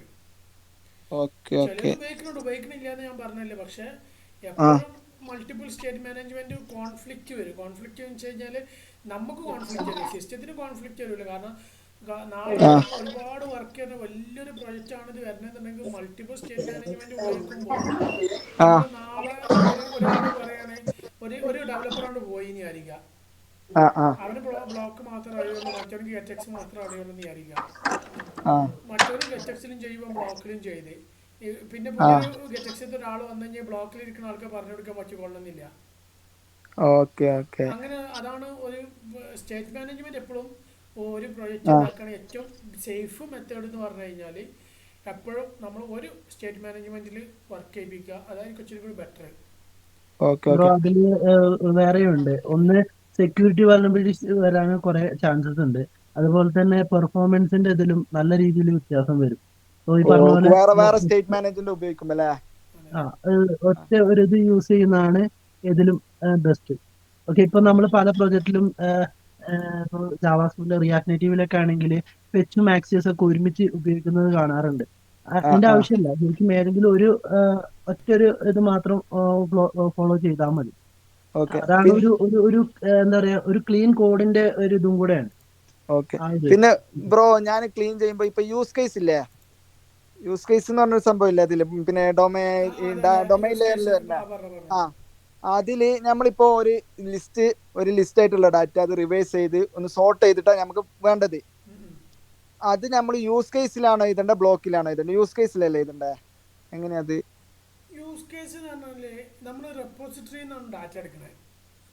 ക്ലീൻ ആർക്കിടെക്ചറിന്റെ ഒരു വീഡിയോ, ഒരു കോമൺ ഐഡിയ ഒക്കെ ഉള്ള ഒരു വീഡിയോ ഞാൻ മുമ്പ് ചെയ്തിട്ടുണ്ട്, അതൊന്ന് കാണാം.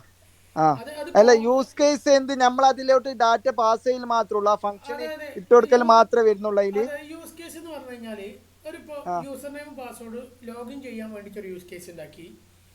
ഹോം സ്ക്രീനത്തെ ഒരു ഇപ്പൊ പോപ്പുലർ എടുക്കാൻ വേണ്ടിട്ട് ഒരു യൂസ് കേസ് ഉണ്ടാക്കി. ഹോം സ്ക്രീനത്തെ മറ്റേ ഏറ്റവും ലേറ്റസ്റ്റ് ആയിട്ടുള്ള പോപ്പുലർ അപ്ഡേറ്റ് കഴിഞ്ഞ് ലേറ്റസ്റ്റ് ആയിട്ടുള്ള അപ്ഡേറ്റ് എടുക്കാൻ വേണ്ടിട്ട് ഒരു യൂസ് കേസ് ഉണ്ടാക്കി. ഓരോ സ്പെസിഫിക് കാര്യങ്ങൾക്ക് ഓരോ യൂസ് കേസ് ഉണ്ടാക്കും. അത്രയുള്ള യൂസ് കേസ്. ഇല്ലാണ്ട് അവിടെ നമ്മള് ഞാൻ വിചാരിച്ചു അതിൽ ചേഞ്ച് ചെയ്യാനുള്ള കാര്യങ്ങൾ അവിടെയാണ് അങ്ങനെയല്ല, അത് റെപ്പോസിറ്ററി തന്നെയാണ് എഴുതുക. റെപ്പോസിറ്ററി തന്നെ അല്ലേ? റെപ്പോസിറ്ററി തന്നെ സാധാരണ പോലെ എഴുതിയിട്ട് റെപ്പോസിറ്ററിയിൽ നേരെ വ്യൂ മോഡലിലേക്കാണ് നമ്മൾ യൂസ് കേസ് ഇന്റർമീഡിയറ്റ് ലെയർ ആയിട്ട് വ്യൂ മോഡലിലേക്ക് വരും. വ്യൂ മോഡലിലെ കൺസ്യൂം ചെയ്യാണ് ചെയ്യണേ. അതിന് പ്രോസസ് അവിടെ നടക്കും. ഇപ്പൊ API കോളിങ് കാര്യങ്ങളൊക്കെ അവിടെ നടക്കും റെപ്പോസിറ്ററിയിൽ. ഈ യൂസ് കേസ് ആ API കോൾ ഇന്നതിനാണെന്ന് പറഞ്ഞ് യൂസ് കേസ് ക്രിയേറ്റ് ചെയ്തിട്ട് നേരെ എന്ത് ചെയ്യും, അത് കൺസ്യൂം ചെയ്യാണ് വ്യൂ മോഡലിലേക്ക്, അല്ലെങ്കിൽ വ്യൂ മോഡലിന് വെച്ചാൽ കൺട്രോളറിലേക്ക് കൺസ്യൂം ചെയ്യും. ഓക്കെ, അതാണ് അതിൻ്റെ ഒരു അത് നോളജ്. പിന്നെ അത് കൃത്യമായിട്ട് മനസ്സിലാവണമെങ്കിൽ നമുക്ക് എന്താ വെച്ചാൽ ആ ഒരു ഇതിൽ നോക്കിയാൽ മതി. അത് കുറച്ച് മുമ്പ് ഞാൻ ഒരു ക്ലീൻ ആർക്കിടെക്ചറിന്റെ ഒരു വീഡിയോ പറഞ്ഞിട്ടുണ്ട്. ഒരു കോമൺ ഐഡിയ അതിന് കിട്ടും. ബേസ് ചെയ്ത് പറഞ്ഞാണെങ്കിലും ഐഡിയ അതിന് കിട്ടും. ഓക്കെ. പിന്നെ ബ്രോ, ഈ ഡാറ്റ ഞാൻ ഇപ്പൊ പിന്നെ Dart2.json വെച്ചിട്ടാണ് ഇത് വെച്ചിട്ടാ ചെയ്യുന്നത്, മോഡൽ ക്രിയേറ്റ് ചെയ്യുന്നത്. ഇപ്പൊ സീരിയലൈസർ ഉപയോഗിക്കുന്നില്ലേ, JSON സീരിയലൈസർ. അപ്പം അതും ഇതും തമ്മിലുള്ള വ്യത്യാസം എന്താ വരുന്നേ?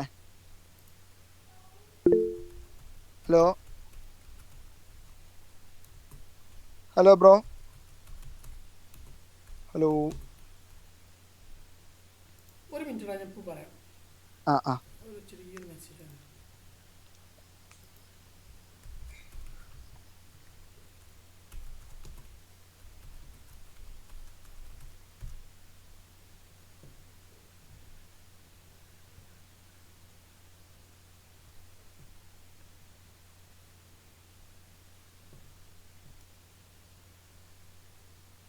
വേറെ ആർക്കെങ്കിലും പറഞ്ഞു കൊടുക്കാൻ അറിയുന്നുണ്ടെങ്കിൽ പറഞ്ഞു കൊടുക്കട്ടെ. ഞാനൊരു ചെറിയൊരു കോളിലാണ്.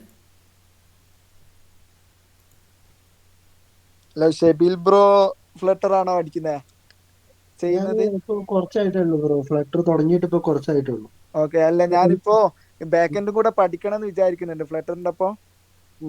ഞാൻ ഇപ്പം പ്രൊജക്ട് ചെയ്തത് വെറുതെ പിന്നെ പൈത്തണ്ട് അതെങ്ങനെയാ ചെയ്യേണ്ടതെന്ന് വെച്ചിട്ടുള്ള ചെയ്തത് ജാങ്കോ വെച്ചിട്ട്. പക്ഷെ അതൊന്നും മനസ്സിലായിട്ടില്ല കറക്റ്റ് ആയിട്ട്.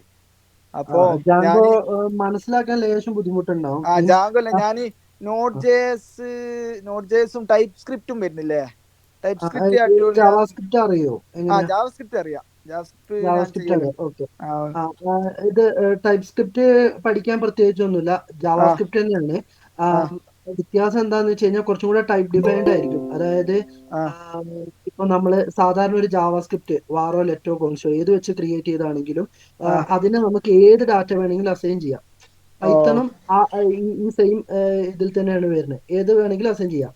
അപ്പോ ഇവിടെ നമുക്ക് ഒരു ഇഷ്യൂ വരുന്നതെന്ന് വെച്ച് കഴിഞ്ഞാല്, ഇപ്പൊ ഒരു കേസ് വരികയാണ്, നമുക്ക് ഒരു കമ്പോണന്റിന്റെ ഉള്ളിൽ നമ്മളിപ്പോ പ്ലഗിൻസ് ഒക്കെ ഇൻസ്റ്റാൾ ചെയ്യാറുണ്ടല്ലോ,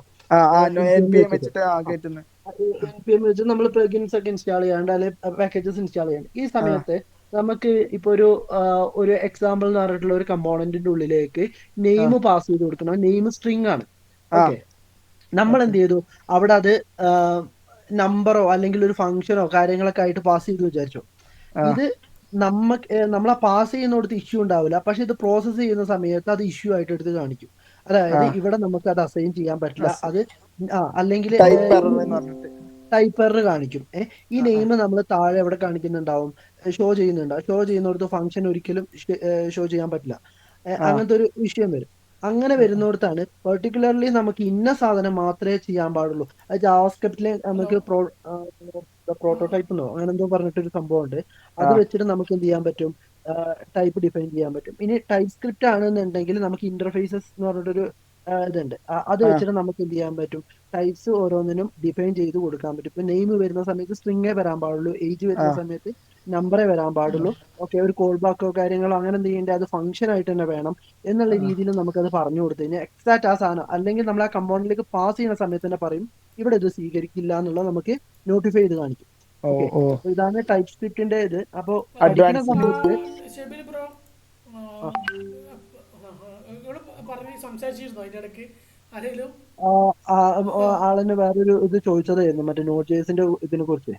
മറ്റേത് സീരിയലൈസർ എന്ന് പറഞ്ഞാൽ ഉത്തരം കിട്ടിയോ? കിട്ടിയിട്ടില്ല. അതെ. ഓക്കെ, അത് ഇതേപോലെ തന്നെ സംഭവമാണ്. ജേസൺ സീരിയലൈസർ എന്ന് പറഞ്ഞു കഴിഞ്ഞാല് നമ്മളിപ്പോ ഒരു കാര്യം പറയാന്ന് വെച്ചാല്, നമ്മളിപ്പോ ഡിഫറെന്റ് ടൈപ്പ് ഓഫ് ഡാറ്റാസ് നമുക്ക് എന്തായാലും റെസ്പോൺസ് ആയിട്ട് കിട്ടാൻ സാധിക്കും. അപ്പൊ അത് നമ്മൾ എന്താന്ന് വെച്ച് കഴിഞ്ഞാല്, നമ്മളിപ്പോ റെസ്പോൺസ് എടുക്കുന്ന സമയത്ത് നമുക്ക് എന്തായിരിക്കും ഡൈനാമിക് ആയിട്ട് എടുക്കണമെന്ന് വിചാരിക്കുക. ഇപ്പോ ചിലപ്പോൾ സ്ട്രിങ്ങിന്റെ സ്ഥാനത്തേക്ക് ഇൻറ്റ് വന്നേക്കാം, ഐ ഡി ഇൻറ്റ് ആയിരിക്കും. ചിലപ്പോൾ റെസ്പോൺസ് എടുക്കുന്നത് സ്ട്രിങ് ആയിട്ടാന്ന് വിചാരിക്കുക. എക്സാക്ട് റെസ്പോൺസ് എന്താണ്, ഇൻറ്റ് ആണ്. നമ്മളിവിടെ മോഡലിൽ കൊടുത്തത് ഇൻറ്റ് ആണ്, പക്ഷെ അവിടെ എറർ ഒന്നും കാണിക്കൂല. പക്ഷെ API ഇന്റഗ്രേറ്റ് ചെയ്ത് നമ്മൾ കോൾ ചെയ്യുന്ന ടൈമിൽ ആപ്പ് പൊട്ടും. അവിടെ പിന്നെ ഇത് സ്റ്റാറ്റസ് കോഡ് കയറൂല. അപ്പൊ അതാണ് പറഞ്ഞത്. അപ്പൊ ഈ സീരിയലൈസർ എന്ന് പറഞ്ഞാൽ സീരിയലൈസബിൾ കൊടുത്തിട്ടുണ്ടെങ്കിൽ ഇനി ഇതിലൊരു ഒറ്റ വേർഡാണുള്ളത്, efficiently convert between JSON data and native data structure. അതായത് ജേസൺ ഡാറ്റ വരുന്നത് എന്താണോ ആ ഡാറ്റ എഫിഷ്യൻ്റ് ആയിട്ട് എന്ത് ചെയ്യാണ് ഡാറ്റ സ്ട്രക്ചറിലേക്ക്, അത് മോഡലിലേക്ക് കൺവേർട്ട് ചെയ്യാൻ വേണ്ടിയിട്ടാണ് ഈ സീരിയലൈസർ ഉപയോഗിക്കുന്നത്. ഓക്കെ. അപ്പൊ നമ്മള് ഡാറ്റ ഫ്രം ജേസൺ ചെയ്യുന്നതിനെക്കാട്ടും നല്ല സീരിയലൈസർ ഉപയോഗിക്കുന്നതായിരിക്കും അല്ലേ? അതായിരിക്കും ഇച്ചിരി കൂടി ബെറ്റർ. കാരണം എന്താ വെച്ചാൽ നമുക്കത് ശരിക്കും നമുക്ക് പ്രെഡിക്റ്റ് ചെയ്യാം. പക്ഷെ വലിയ ഡാറ്റ ഒക്കെ വരുമ്പോ നമ്മൾ എങ്ങനെ അതിൽ സീരിയലൈസർ ഇട്ടിട്ട് ഇത് ഇതാക്കുക? വലിയ ഡാറ്റ വരിക എന്ന് പറഞ്ഞു കഴിഞ്ഞാൽ ലിസ്റ്റ് ഓഫ് ഡാറ്റ ആണ്. ബൾക്ക് ഡാറ്റ വരികയാണെങ്കിൽ ഒരൊറ്റ ടൈപ്പ് ഓഫ് മോഡലാണ്. എത്ര കോടിക്കണക്കിന് ഡാറ്റ വന്നാലും ഒരു ടൈപ്പ്, ഒരു ബേസിക് മോഡൽ ആയിട്ടാണല്ലോ ഒരു വരിക. അത് ലിസ്റ്റ് ആയിരിക്കും, റിപ്പീറ്റ് ലിസ്റ്റ് ആയിരിക്കും. മതി. അത് ഓരോ മോഡൽ ഉണ്ടെങ്കിൽ ഡിഫറെന്റ് മോഡലാണെങ്കിൽ ഡിഫറെന്റ് മോഡൽ നമ്മൾ സീരിയലൈസ് ചെയ്യും. ആപ്പിന്റെ ആക്യുറസി നമ്മൾ അത്ര ഇമ്പോർട്ടന്റ് ആണല്ലോ. അതാണ് സീരിയലൈസർ ഉപയോഗിക്കുന്നതിന്റെ ഒരു ലക്ഷ്യം. ഓക്കെ. ഞാൻ ഇപ്പൊ മൊത്തം ഞാൻ ഡാറ്റ മോഡൽ മറ്റേ ഡാറ്റ ഫ്രം ജേസൺ വെച്ചിട്ട് ചെയ്യല്. ഇത് കണ്ടപ്പോ ഇനീഷ്യലി അങ്ങനെ ചെയ്യും, ദെൻ നമ്മൾ സീരിയലൈസർ വെച്ച് ചെയ്യുന്നതാണ് ബുദ്ധി. നല്ലത് അല്ലേ? ഏറ്റവും നല്ല എഫിഷ്യന്റ് വർക്ക് ആണെങ്കിൽ ഏറ്റവും നല്ല സീരിയലൈസർ വെച്ച് ചെയ്യുന്നതാണ്. സീരിയലൈസർ ഉപയോഗിക്കാം, പാസലബിൾ ഉപയോഗിക്കാം. പാസലബിൾ ഇപ്പോൾ തന്നെ വേണ്ട, സീരിയലൈസർ എന്നിട്ട് പാസലബിൾ നമുക്ക് സംസാരിക്കാം എന്താണെന്നുള്ളത്. Okay okay, thanks. വേറെ എന്തെങ്കിലും? അപ്പൊ ടൈപ്പ് സ്ക്രിപ്റ്റ് പഠിക്കുന്നതായിരിക്കില്ലേ നല്ലത് ബ്രോ? ടൈപ്പ് സ്ക്രിപ്റ്റ് വെച്ച് പഠിക്കുന്നതാണ് കുറച്ചും കൂടെ ബെസ്റ്റ്. കാരണം പല കമ്പനീസ് ഞാൻ കണ്ടിട്ടുണ്ട് ടൈപ്പ് സ്ക്രിപ്റ്റും കൂടെ ഈ ഇതിലിപ്പോ നോഡും കാര്യങ്ങളൊക്കെ വെച്ച് വരുന്നതിൽ ടൈപ്പ് സ്ക്രിപ്റ്റും കൂടെ എഴുതി കാണുന്നത് കണ്ടിട്ടുണ്ട്. അപ്പോ ഞാൻ എന്റെ അടുത്ത് ചോദിക്കുകയാണ് ജാവാസ്ക്രിപ്റ്റ് അറിയുന്ന രീതിയിൽ ജാങ്കോനേക്കാളും കുറച്ചുകൂടെ ബെസ്റ്റ് തന്നെ ആയിരിക്കും. മീൻസ് ജോബ് വൈസ് നോക്കുകയാണ്. കാരണം കൂടുതൽ ഓപ്പർച്യൂണിറ്റീസ് കണ്ടിട്ടുള്ളത് നോഡ്.js കാര്യങ്ങളാണ്. അപ്പോ അത് തന്നെ നോക്കണായിരിക്കും ബെറ്റർ എന്ന് തോന്നുന്നു. ടൈപ്പ് സ്ക്രിപ്റ്റ് അല്ല, ടൈപ്പ് സ്ക്രിപ്റ്റ് ഇപ്പം കുറച്ചും കൂടെ പോപ്പുലർ ആയി വരുന്നുണ്ട് എന്ന് കേൾക്കുന്നുണ്ട്. ടൈപ്പ് സ്ക്രിപ്റ്റ് ജസ്റ്റ് ജാവാസ്ക്രിപ്റ്റിന്റെ അനദർ ഒരു വേർഷൻ ആണ്. എനിക്ക് തോന്നുന്നു മൈക്രോസോഫ്റ്റ് എന്തോ ആണ് അത് ഡെവലപ്പ് ചെയ്തെന്ന് തോന്നുന്നു. അപ്പോ മറ്റേ അത് ജസ്റ്റ് ജാവാസ്ക്രിപ്റ്റ് തന്നെയാണ്, അതിന്റെ ഒരു ടൈപ്പ് ഡിഫൈൻഡ് ആയിട്ട് കൺവേർട്ട് ചെയ്തു എന്നേ ഉള്ളൂ. ഓക്കെ, അതൊരു പ്രോഗ്രാമിംഗ് ലാംഗ്വേജ് ആണ്. ദെൻ മറ്റേ നമ്മള് ഫ്രെയിംവർക്ക് ചൂസ് ചെയ്യണത് നോഡ്.js വേണമെങ്കിൽ ചൂസ് ചെയ്യാം, നല്ല ഓപ്ഷൻ ആണ്. Okay bro, thanks. ഓക്കെ, പിന്നെ വേറെ എന്തെങ്കിലും?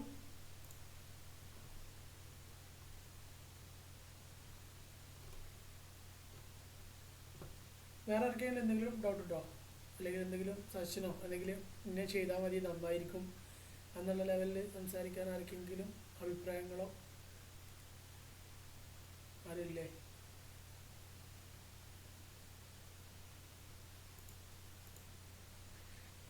ഷെബിൽ ബ്രോ ഇപ്പോൾ ഇൻഡസ്ട്രിയിൽ എത്ര വർഷമായി? ഞാനിപ്പോ ഓൾമോസ്റ്റ് 6 years ആയി. 6 years ആയി. ആദ്യത്തെ വർഷം എന്തായിരുന്നു? ആദ്യത്തെ ഡൊമൈനി ഞാൻ ആദ്യം ജാങ്കോ റിയാക്ട് നേറ്റീവ് ആയിരുന്നു. പിന്നെ ജാങ്കോയില് എങ്ങനെ റിയാക്ട് നേറ്റീവ് എഴുതിയിട്ടുണ്ടായിരുന്നോ? അതായത് അല്ല, ഫസ്റ്റ് കേറിയത് മറ്റേ HTML CSS തുടക്കം അങ്ങനെയാണ്.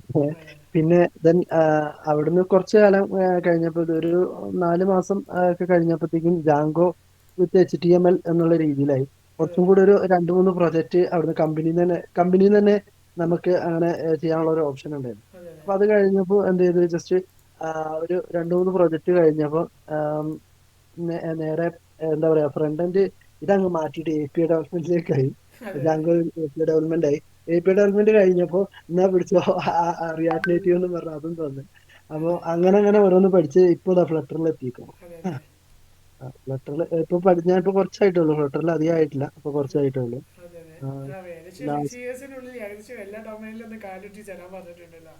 കാലുകുത്തി ഇതാക്കിണ്ട്. അതിനിടക്ക് മറ്റേ നമ്മുടെ വേർഡ് പ്രസിലും ഒന്ന് കൈ അടച്ചിരുന്നു. പക്ഷെ വേർഡ് പ്രസ് ഞാൻ പിന്നെ നോക്കിയിട്ടില്ല, പിന്നെ അങ്ങ് മറന്നുപോയി ഡെവലപ്മെന്റും കാര്യങ്ങളൊക്കെ. പിന്നെ അതിന് കുറെ സെക്യൂരിറ്റി വൾനറബിലിറ്റീസ് കുറെ ഉണ്ട് വേർഡ് പ്രസ്.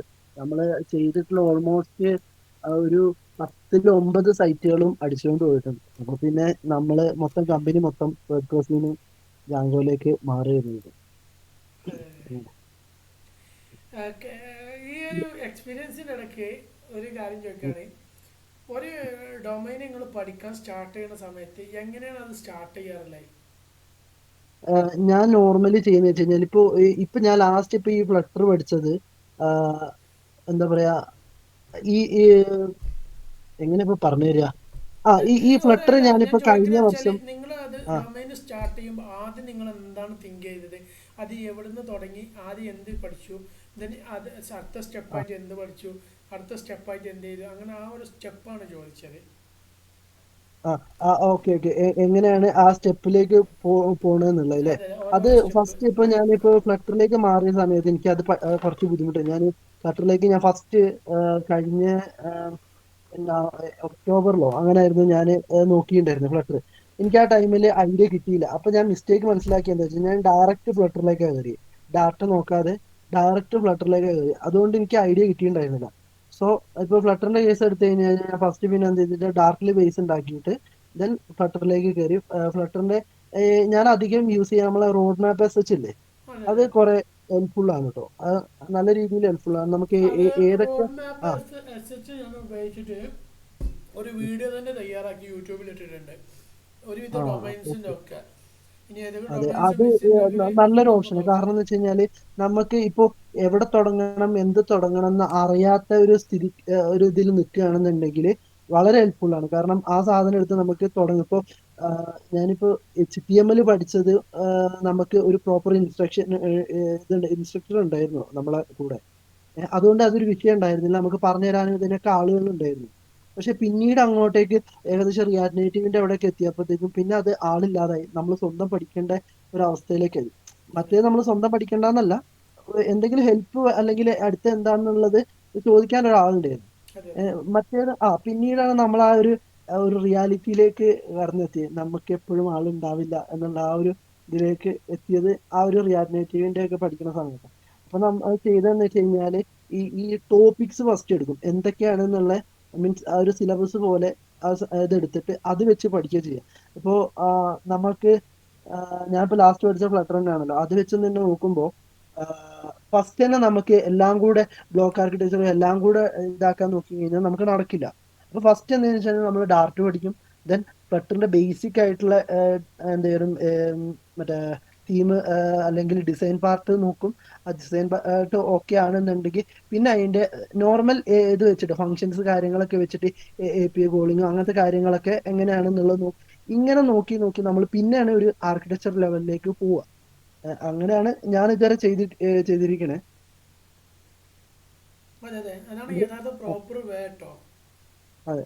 അപ്പോ ബ്രോ ഏതിലാ എത്ര പോലെ ആയോ വർക്ക് ചെയ്യണോ? ഞാനിപ്പോ 3 ആവാറായി ഏകദേശം. അത് ഞാൻ കുറച്ചു കാലം ഫ്ലട്ടറിൽ ഉണ്ടായിരുന്നു, ഒരു വർഷം, ആണല്ലേ? ഒരു 1.5 വർഷത്തിന് അടുത്തൊക്കെ ഉണ്ടായിരുന്നു. അതിനു മുമ്പ് ഞാൻ നേറ്റീവ് ആൻഡ്രോയിഡ് ആയിരുന്നു, അത് XML വെച്ചിട്ടുള്ള. എവിടെയാണ് ഫസ്റ്റ് വർക്ക് ചെയ്തത്? ഇപ്പോ ഞാൻ ആദ്യം വർക്ക് ചെയ്തത് കൊച്ചിയിൽ അല്ല തിരുവനന്തപുരത്തായിരുന്നു, ടെക്നോ പാർക്കിൽ QS ടെക്നോളജീസ് എന്ന് പറയും.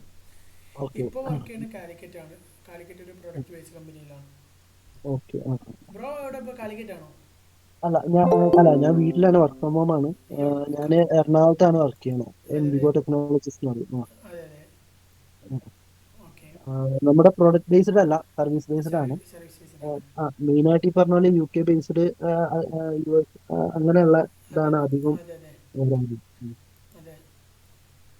അതുകൊണ്ട് തന്നെ അവർക്ക് കുറെ ലോജിക്സ് ഐഡിയകളൊക്കെ ഉണ്ടാവുമല്ലോ.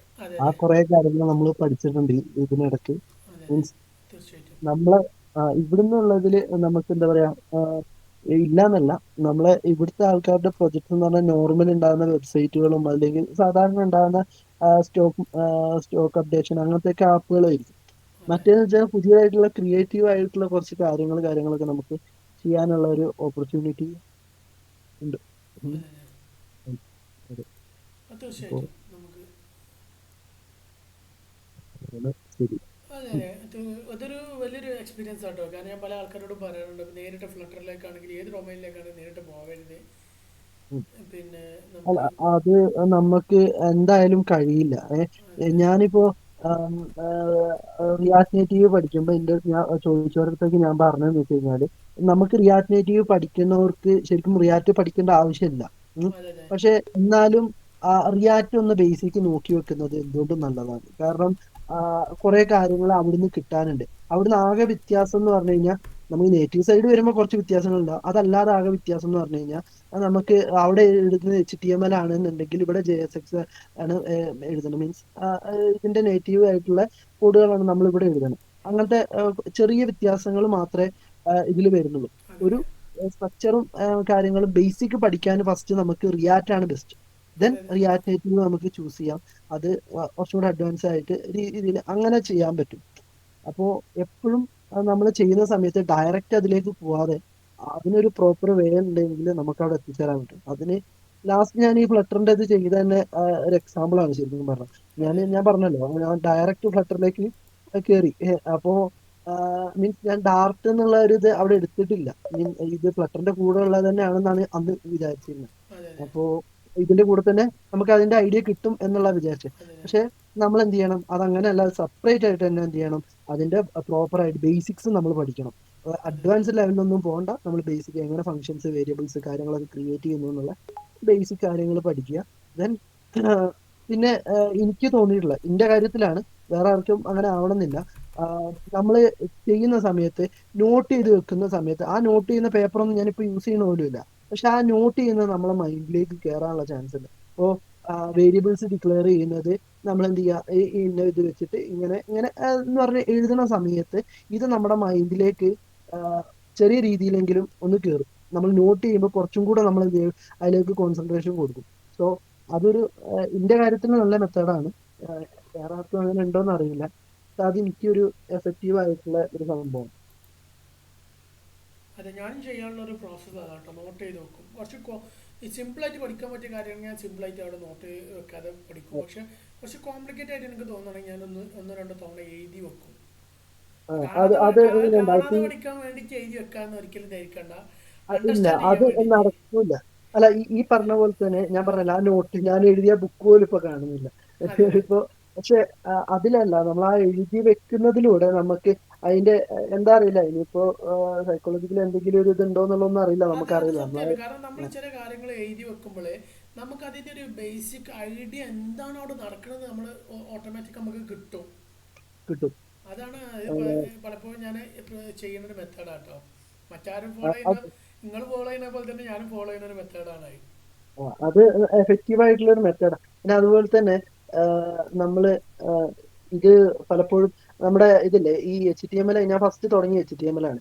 ഈ HTML ചെയ്യുന്ന സമയത്ത് നമ്മൾ ഡയറക്റ്റ് ഇപ്പൊ എല്ലാവരും ചെയ്യണമെന്ന് വെച്ച് കഴിഞ്ഞാൽ ഡയറക്റ്റ് HTML കയറി ജസ്റ്റ് ആ എങ്ങനെയാണ് ക്രിയേറ്റ് ചെയ്യുന്നതെന്ന് പഠിക്കുന്നു. CSS അതേപോലെ തന്നെ എങ്ങനെയാണ് സ്റ്റൈൽ ചെയ്യുന്നതെന്നുള്ള പഠിക്കുന്നു. ജാവാസ്ക്രിപ്റ്റും സെയിം. പക്ഷെ ഇതിന്റെ ഇടയിൽ ഒരു സംഭവം നമ്മൾ വിട്ടുപോയിട്ടുണ്ട്. ഇതിന്റെ റൂൾസ് ഉണ്ട്. എല്ലാ ലാംഗ്വേജസിനും ഓരോ റൂൾസ് ഉണ്ടല്ലോ. അപ്പൊ അതായത് ബെസ്റ്റ് പ്രാക്ടീസസും റൂൾസും കാര്യങ്ങളൊക്കെ ആയിട്ട് കുറെ ഉണ്ട്. HTML കേസിൽ വെച്ച് കഴിഞ്ഞാൽ HTML നമുക്ക് എറർ കാണിച്ചു തരില്ല. റിയാക്ട് ആണ് കാണിച്ചത്, HTML നമുക്ക് കാണിച്ചു തരില്ല. അപ്പൊ ഈ HTML ULLI എന്ന് പറഞ്ഞിട്ടുള്ള സാധാരണ ഒരു എക്സാമ്പിൾ പറയാം. ULLI, ഈ ULLIന്റെ ഉള്ളിൽ LI മാത്രമേ വരാൻ പാടുള്ളൂ ശരിക്കും. പക്ഷെ നമ്മള് UL വെച്ചിട്ട് നമ്മൾ വേറെ ഏതെങ്കിലും പ്ലഗിനോ ഇപ്പൊ എന്താ പറയാ ഗാലറി പ്ലഗിൻസ് പോലത്തുള്ള സാധനങ്ങളൊക്കെ കണക്ട് ചെയ്യുന്ന സമയത്ത് ഈ ULന്റെ ഉള്ളിലേക്ക് അഡീഷണൽ ആയിട്ട് ഡിബും കാര്യങ്ങളൊക്കെ കയറി വരും. ഇത് നമ്മൾ നോർമലി ശ്രദ്ധിക്കാത്തൊരു കാര്യമാണ്. അപ്പൊ ഇതെന്താന്ന് വെച്ച് കഴിഞ്ഞാല് സൈറ്റിന്റെ പെർഫോമൻസിനെയും ബാധിക്കും, അതുപോലെ തന്നെ സ്കോറിനെ ബാധിക്കും. നമ്മൾ ഓഡിറ്റ് ചെയ്യുമ്പോൾ അത് നമുക്ക് എടുത്ത് കാണിക്കും. അപ്പോ ശരിക്കും പറഞ്ഞു കഴിഞ്ഞാല് അതും കൂടെ നമുക്ക് നോക്കേണ്ട ഒരു കാര്യം, റൂൾസിന്റെ ഒരു കാര്യം. അപ്പോ CSSല് പാഡിങ്ങും അതുപോലെ തന്നെ മാർജിനും നമുക്ക് ഇഷ്ടമുള്ളതുപോലെ കൊടുക്കാൻ പറ്റില്ല. നമുക്കത് കൊടുക്കുന്നതിനൊരു റൂൾ ഉണ്ട്. അതായത് മാർജിൻ കൊടുക്കണമെന്ന് വെച്ച് കഴിഞ്ഞാൽ 2 ഐറ്റംസിനെ തമ്മിൽ തള്ളാൻ വേണ്ടിയിട്ടാണ്. പാഡിങ് കൊടുക്കുന്നത് ഒരു കണ്ടെയ്നറിന്റെ ഉള്ളിൽ നിന്ന് അതിന്റെ ഉള്ളിലുള്ള ചിൽഡ്രൻസിനെ തള്ളാൻ വേണ്ടിയിട്ട്. ഈ ഒരു കൺസെപ്റ്റ് ഉണ്ട്. ഓക്കെ, ഇതിന്റെ ഇടയിൽ വേറെ ഒരു ഇതും കൂടെ ഉണ്ട്, പക്ഷെ അത് പറഞ്ഞാൽ നമുക്ക് കൺഫ്യൂസ്. ഈ സംഭവം ഞാൻ മീൻസ് ആ സമയത്ത് കേട്ടോ, ഞാൻ തുടങ്ങിയപ്പോ 6 വർഷം മുമ്പ് ഈ സാധനം ഞാൻ പഠിക്കുന്ന സമയത്ത് എനിക്ക് എങ്ങനെ പോയാലും ഈ 3 കൂടെ തലയ്ക്ക് വരില്ല. ലാസ്റ്റ് ഞാനിത് എന്താ എനിക്ക് മനസ്സിലാവുന്ന പോലെ ഞാൻ എഴുതി വെച്ച് ഒരു 1-2 പ്രാവശ്യം അത് ചെയ്തപ്പോഴാണ് ഈ സംഭവം മനസ്സിലാവുന്നത്. അപ്പോ അതാ പറഞ്ഞ ഈ എഴുത്തിൽ നമുക്ക് നല്ല രീതിയിൽ എഫക്റ്റീവ് ആവുന്ന ഒരു പരിപാടിയുണ്ട്. നല്ലൊരു പ്രാക്ടീസാണ്. പിന്നെ ഈ പറഞ്ഞ പോലെ ഏത് ലാംഗ്വേജസ് പഠിക്കുകയാണെങ്കിലും നമ്മൾ സജസ്റ്റ് ചെയ്യുന്നതിന്റെ കൂടെ അതാത് ലാംഗ്വേജിന് അതിന്റെ റൂൾസ് കാര്യങ്ങൾ ഉണ്ടാവും. അപ്പോൾ അതും കൂടെ പഠിക്കുന്നത് ബെസ്റ്റ് ആയിരിക്കും. ഒന്നിനുമല്ല, ചിലപ്പോൾ നമ്മൾ ചില റൂൾസ് മിസ്റ്റേക്ക് ചെയ്യുന്നതുകൊണ്ടായിരിക്കാം ഒരു പെർഫോമൻസ് ഇഷ്യൂ കാര്യങ്ങളൊക്കെ വരാനുള്ള ചാൻസസ് ഉള്ളത്. അപ്പോൾ അതും കൂടെ മനസ്സിലാക്കി വെക്കുന്നത് നല്ല. അറ്റ്ലീസ്റ്റ് നമുക്ക് വന്നാൽ പോലും എന്തുകൊണ്ട് വന്നു എന്നുള്ളത് നമുക്ക് മനസ്സിലാക്കാൻ പറ്റും. Thank you so much bro. പല ആൾക്കാരും ഇതിൽ ചോദിക്കേണ്ട ഒരു ചോദ്യമായിരുന്നു, ഞാൻ അഡ്വാൻസ് ആയിട്ട് ചോദിച്ചതാണ്. അല്ല, ഇത് പരിമിതമായിട്ടുള്ള അറിവാണ്. ഓക്കെ, അല്ല, നമുക്ക് അറിയാത്ത ഇഷ്ടംപോലെ കാര്യങ്ങളുണ്ട്. അതെ അതെ, തീർച്ചയായിട്ടും. പിന്നെ വേറെ ആർക്കെങ്കിലും എന്തെങ്കിലും പഠിക്കാനുണ്ടോ?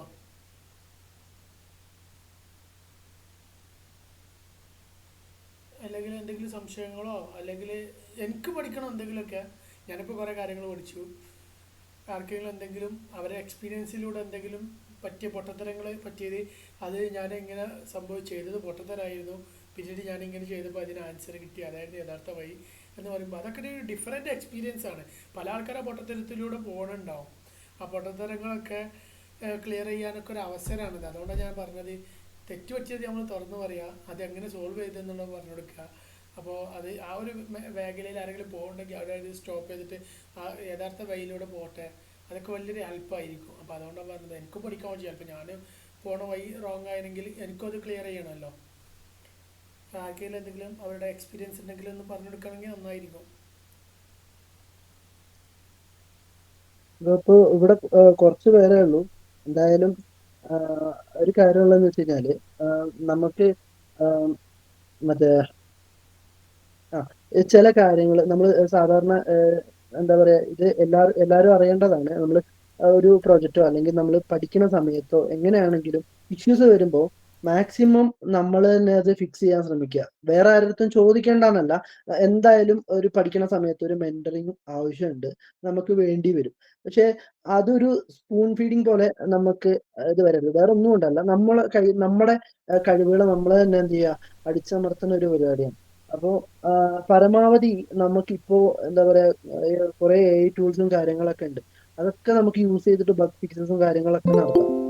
അപ്പോൾ നമ്മൾ ഫസ്റ്റ് നമ്മുടെ ഇനിഷ്യേറ്റീവ് എന്നുള്ള രീതിയിൽ പരമാവധി നമുക്ക് കിട്ടുന്ന കീവേഡ്സ്, മീൻസ് ആ ബഗ് ഫിക്സ് ചെയ്യാനുള്ള കീവേഡ്സ് കാര്യങ്ങളൊക്കെ അടിച്ച് നമ്മൾ എന്ത് ചെയ്യുക, അത് ഫിക്സ് ചെയ്യാൻ നോക്കുക മാക്സിമം. ഇപ്പൊ പഠിക്കണ ഇതായതുകൊണ്ട് നമുക്ക് ഇഷ്ടംപോലെ സമയമുണ്ട്. അതുകൊണ്ട് എന്ത് ചെയ്യാം, മാക്സിമം അതിൽ കഴിഞ്ഞ് നടക്കുന്നില്ല എന്നുണ്ടെങ്കിൽ മാത്രം നമ്മൾ എന്ത് ചെയ്യുക, അത് വേറൊരാൾക്ക് ഒരു ചോദിക്കുക എങ്ങനെയാണെന്നുള്ളത്.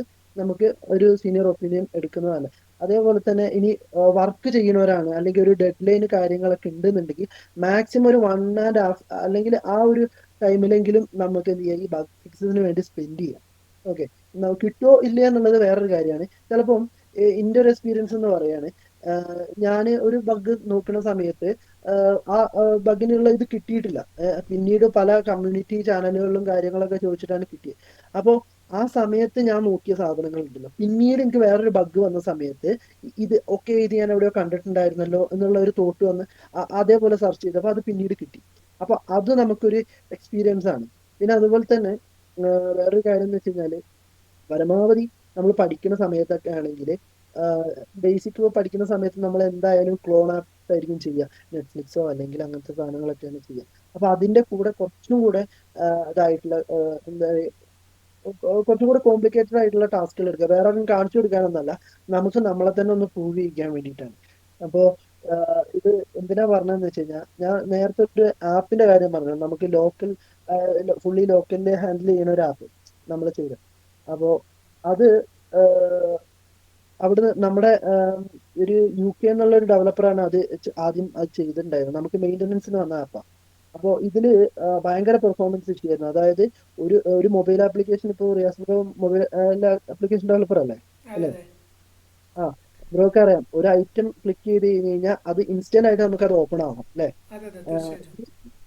ഈ സാധനം ഓപ്പൺ ആവാൻ എടുത്തിരിക്കുന്നത് മിനിമം 8 സെക്കൻഡാ. ഓക്കെ, മിനിമം 8 മില്ലി സെക്കൻഡ്സിന്റെ ഉള്ളിൽ ഓപ്പൺ ആവണം. ഇത് മിനിമം, അതായത് മിനിമം എന്ന് പറഞ്ഞു കഴിഞ്ഞാൽ അത്രേ പോകുള്ളൂ. അതിന് കൂടാനേ ചാൻസ് ഉള്ളൂ. മീൻസ് ഡാറ്റയുടെ അളവ് കൂടുന്നതിനനുസരിച്ച് സെക്കൻഡ്സും കൂടി വരും. ഇതായിരുന്നു അവിടെ ഉണ്ടായത്. നമ്മൾ ആ എടുക്കുന്ന സമയത്ത് ബൾക്ക് ഡാറ്റ എടുക്കണുണ്ടോ, പേജിനേഷൻ ഉപയോഗിക്കും, അറ്റ്ലീസ്റ്റ് പേജിനേഷൻ ഉപയോഗിക്കും. ഇവര് പേജിനേഷൻ ഉപയോഗിച്ചിട്ടുണ്ട്.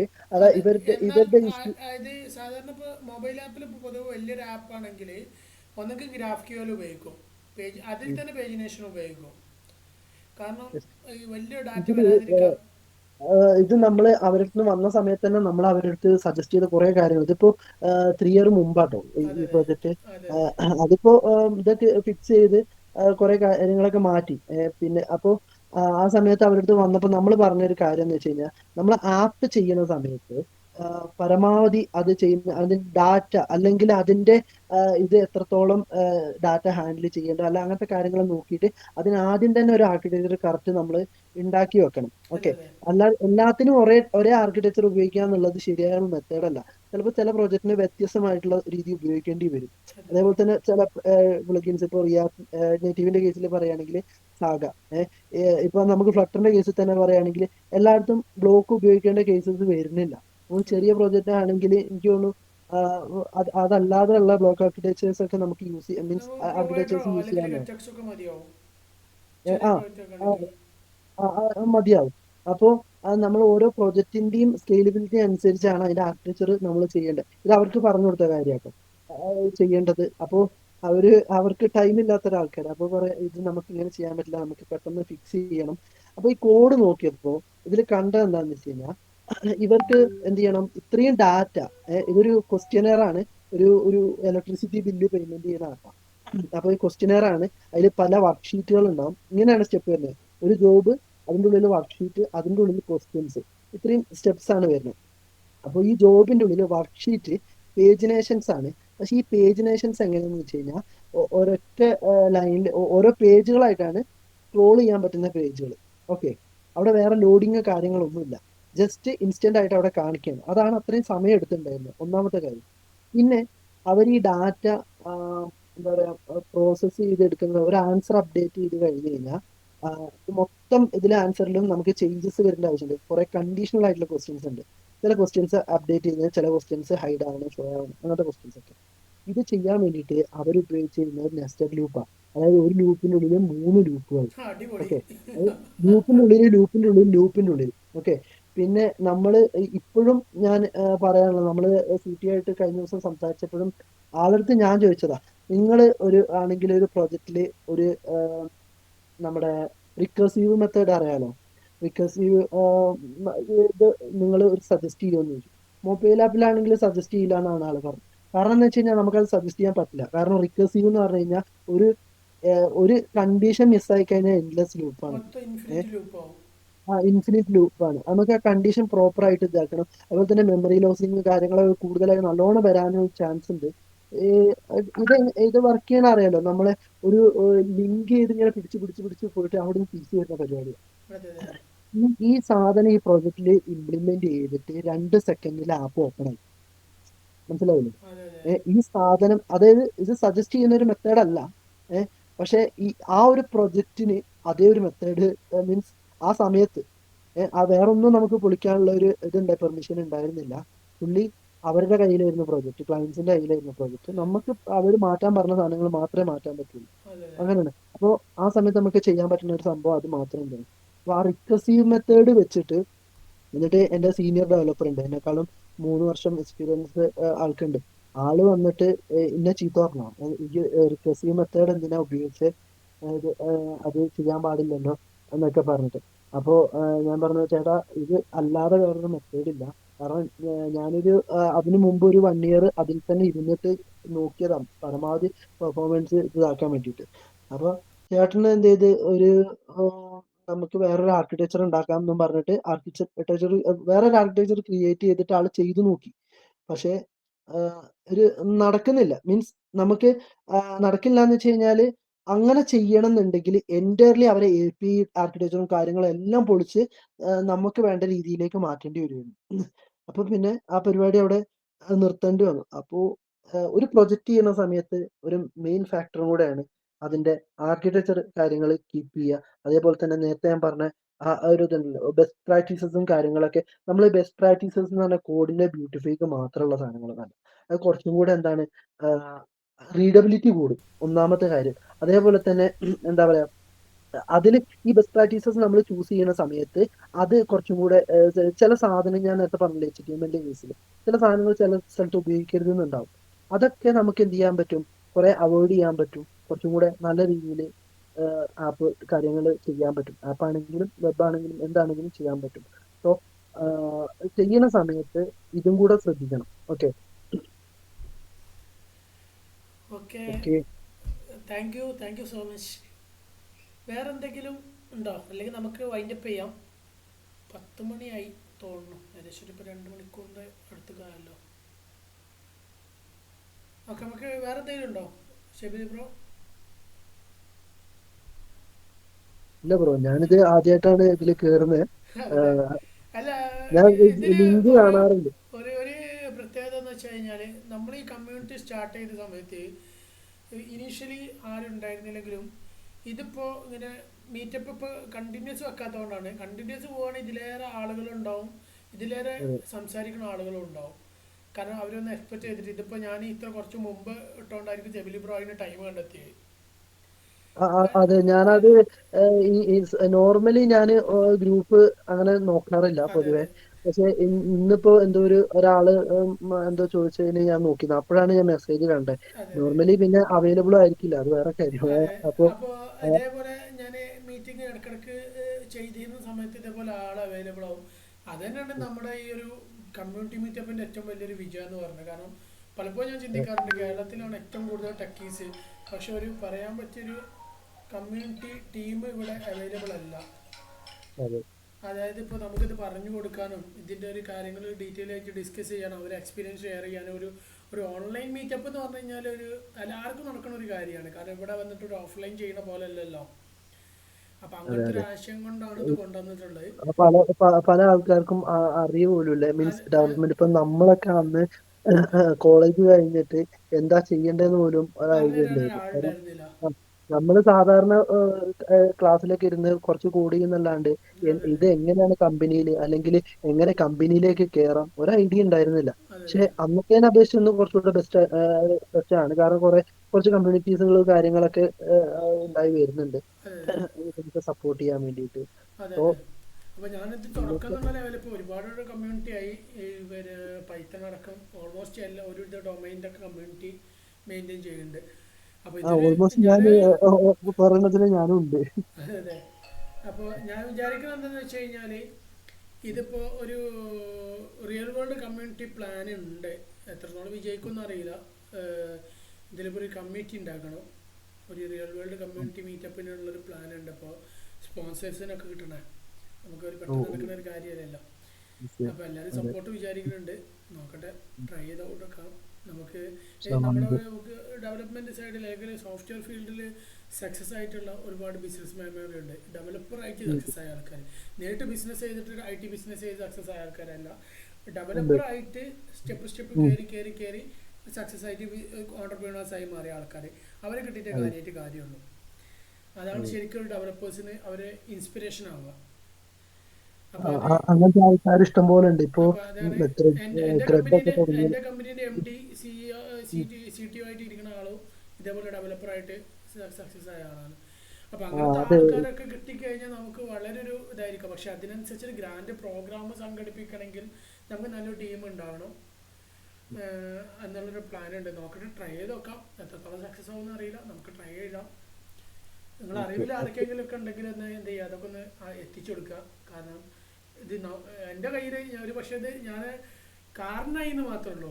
ഇതൊരു ഭാഗമാകാൻ പറ്റി, ഇത് തുടക്കം വെച്ചു. ബാക്കി പിന്നെ നമ്മളെ ഓരോരുത്തരെ കഴിക്കലാണ്, അത്ര വിട്ടുകൊടുക്കുകയാണ്. അങ്ങനെയാണ് ഞാൻ പ്ലാൻ ചെയ്യണേ.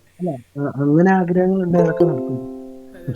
അല്ല, അതങ്ങനെയാണല്ലോ. കാരണം നമ്മൾ തുടങ്ങി കഴിഞ്ഞാൽ ആരെങ്കിലുമൊക്കെ ഉണ്ടാവും. അതിപ്പോൾ ഒരു സെറ്റാക്കി എടുത്ത് റെഡിയാക്കി കഴിഞ്ഞാൽ എന്തായിരിക്കും, ഇത് മെയിൻറ്റെയിൻ ചെയ്ത് പോകാൻ ഒരുപാട് ആൾക്കാരുണ്ടാവും. അപ്പോൾ ഇത് എന്താ വെച്ചാൽ ഇതിപ്പോൾ നമ്മുടെ കയ്യിൽ മാത്രം ഒതുങ്ങിക്കണം എന്ന് ഒരിക്കലും ആഗ്രഹിക്കണേ. ഇതൊരു എന്താ പറയുക, ഒരു പ്രസ്ഥാനം പോലെ ഒരു കമ്മ്യൂണിറ്റി ആയിട്ട് എന്തായിരിക്കണം, ഇത് ലൈഫ് ടൈമിൽ എല്ലാവരും ഒരു യുഗാന്തരങ്ങൾ മുന്നോട്ട് പോകുമ്പോൾ നിലനിൽക്കട്ടെ എന്ന് ആഗ്രഹിക്കുന്നുണ്ട്. അപ്പോൾ അതിന് പറ്റിയ ടീമിനെ കിട്ടുകയാണെങ്കിൽ ഓരോ വർഷം ഇലക്ഷന് നല്ലൊരു ടീം സെറ്റാക്കുക, ആ ടീമിൻ്റെ അണ്ടറിലായിരിക്കും ആ വർഷം മുന്നോട്ട് പോവുക. പിറ്റത്തെ വർഷം ഒരു ടീമിനെ സെറ്റാക്കുക, ഇലക്ഷൻ നടക്കുക, അങ്ങനെ പോകുമ്പോൾ ഒരു രസമാണ്. അങ്ങനെയൊക്കെയാണ് ഞാൻ ആഗ്രഹിക്കുന്നത്. നോക്കട്ടെ, എത്രത്തോളം വിജയിക്കും എന്നറിയില്ല, വർക്കൗട്ട് ചെയ്യണം, നോക്കാം. ശരിയാവും. Okay, anyway thank you so much Shebeel bro and everything participant here. വേറെ ഒന്നും ഇല്ലല്ലോ, നമുക്ക് വൈൻഡപ്പ് ചെയ്യാലോ. Okay bro. Thank you so much.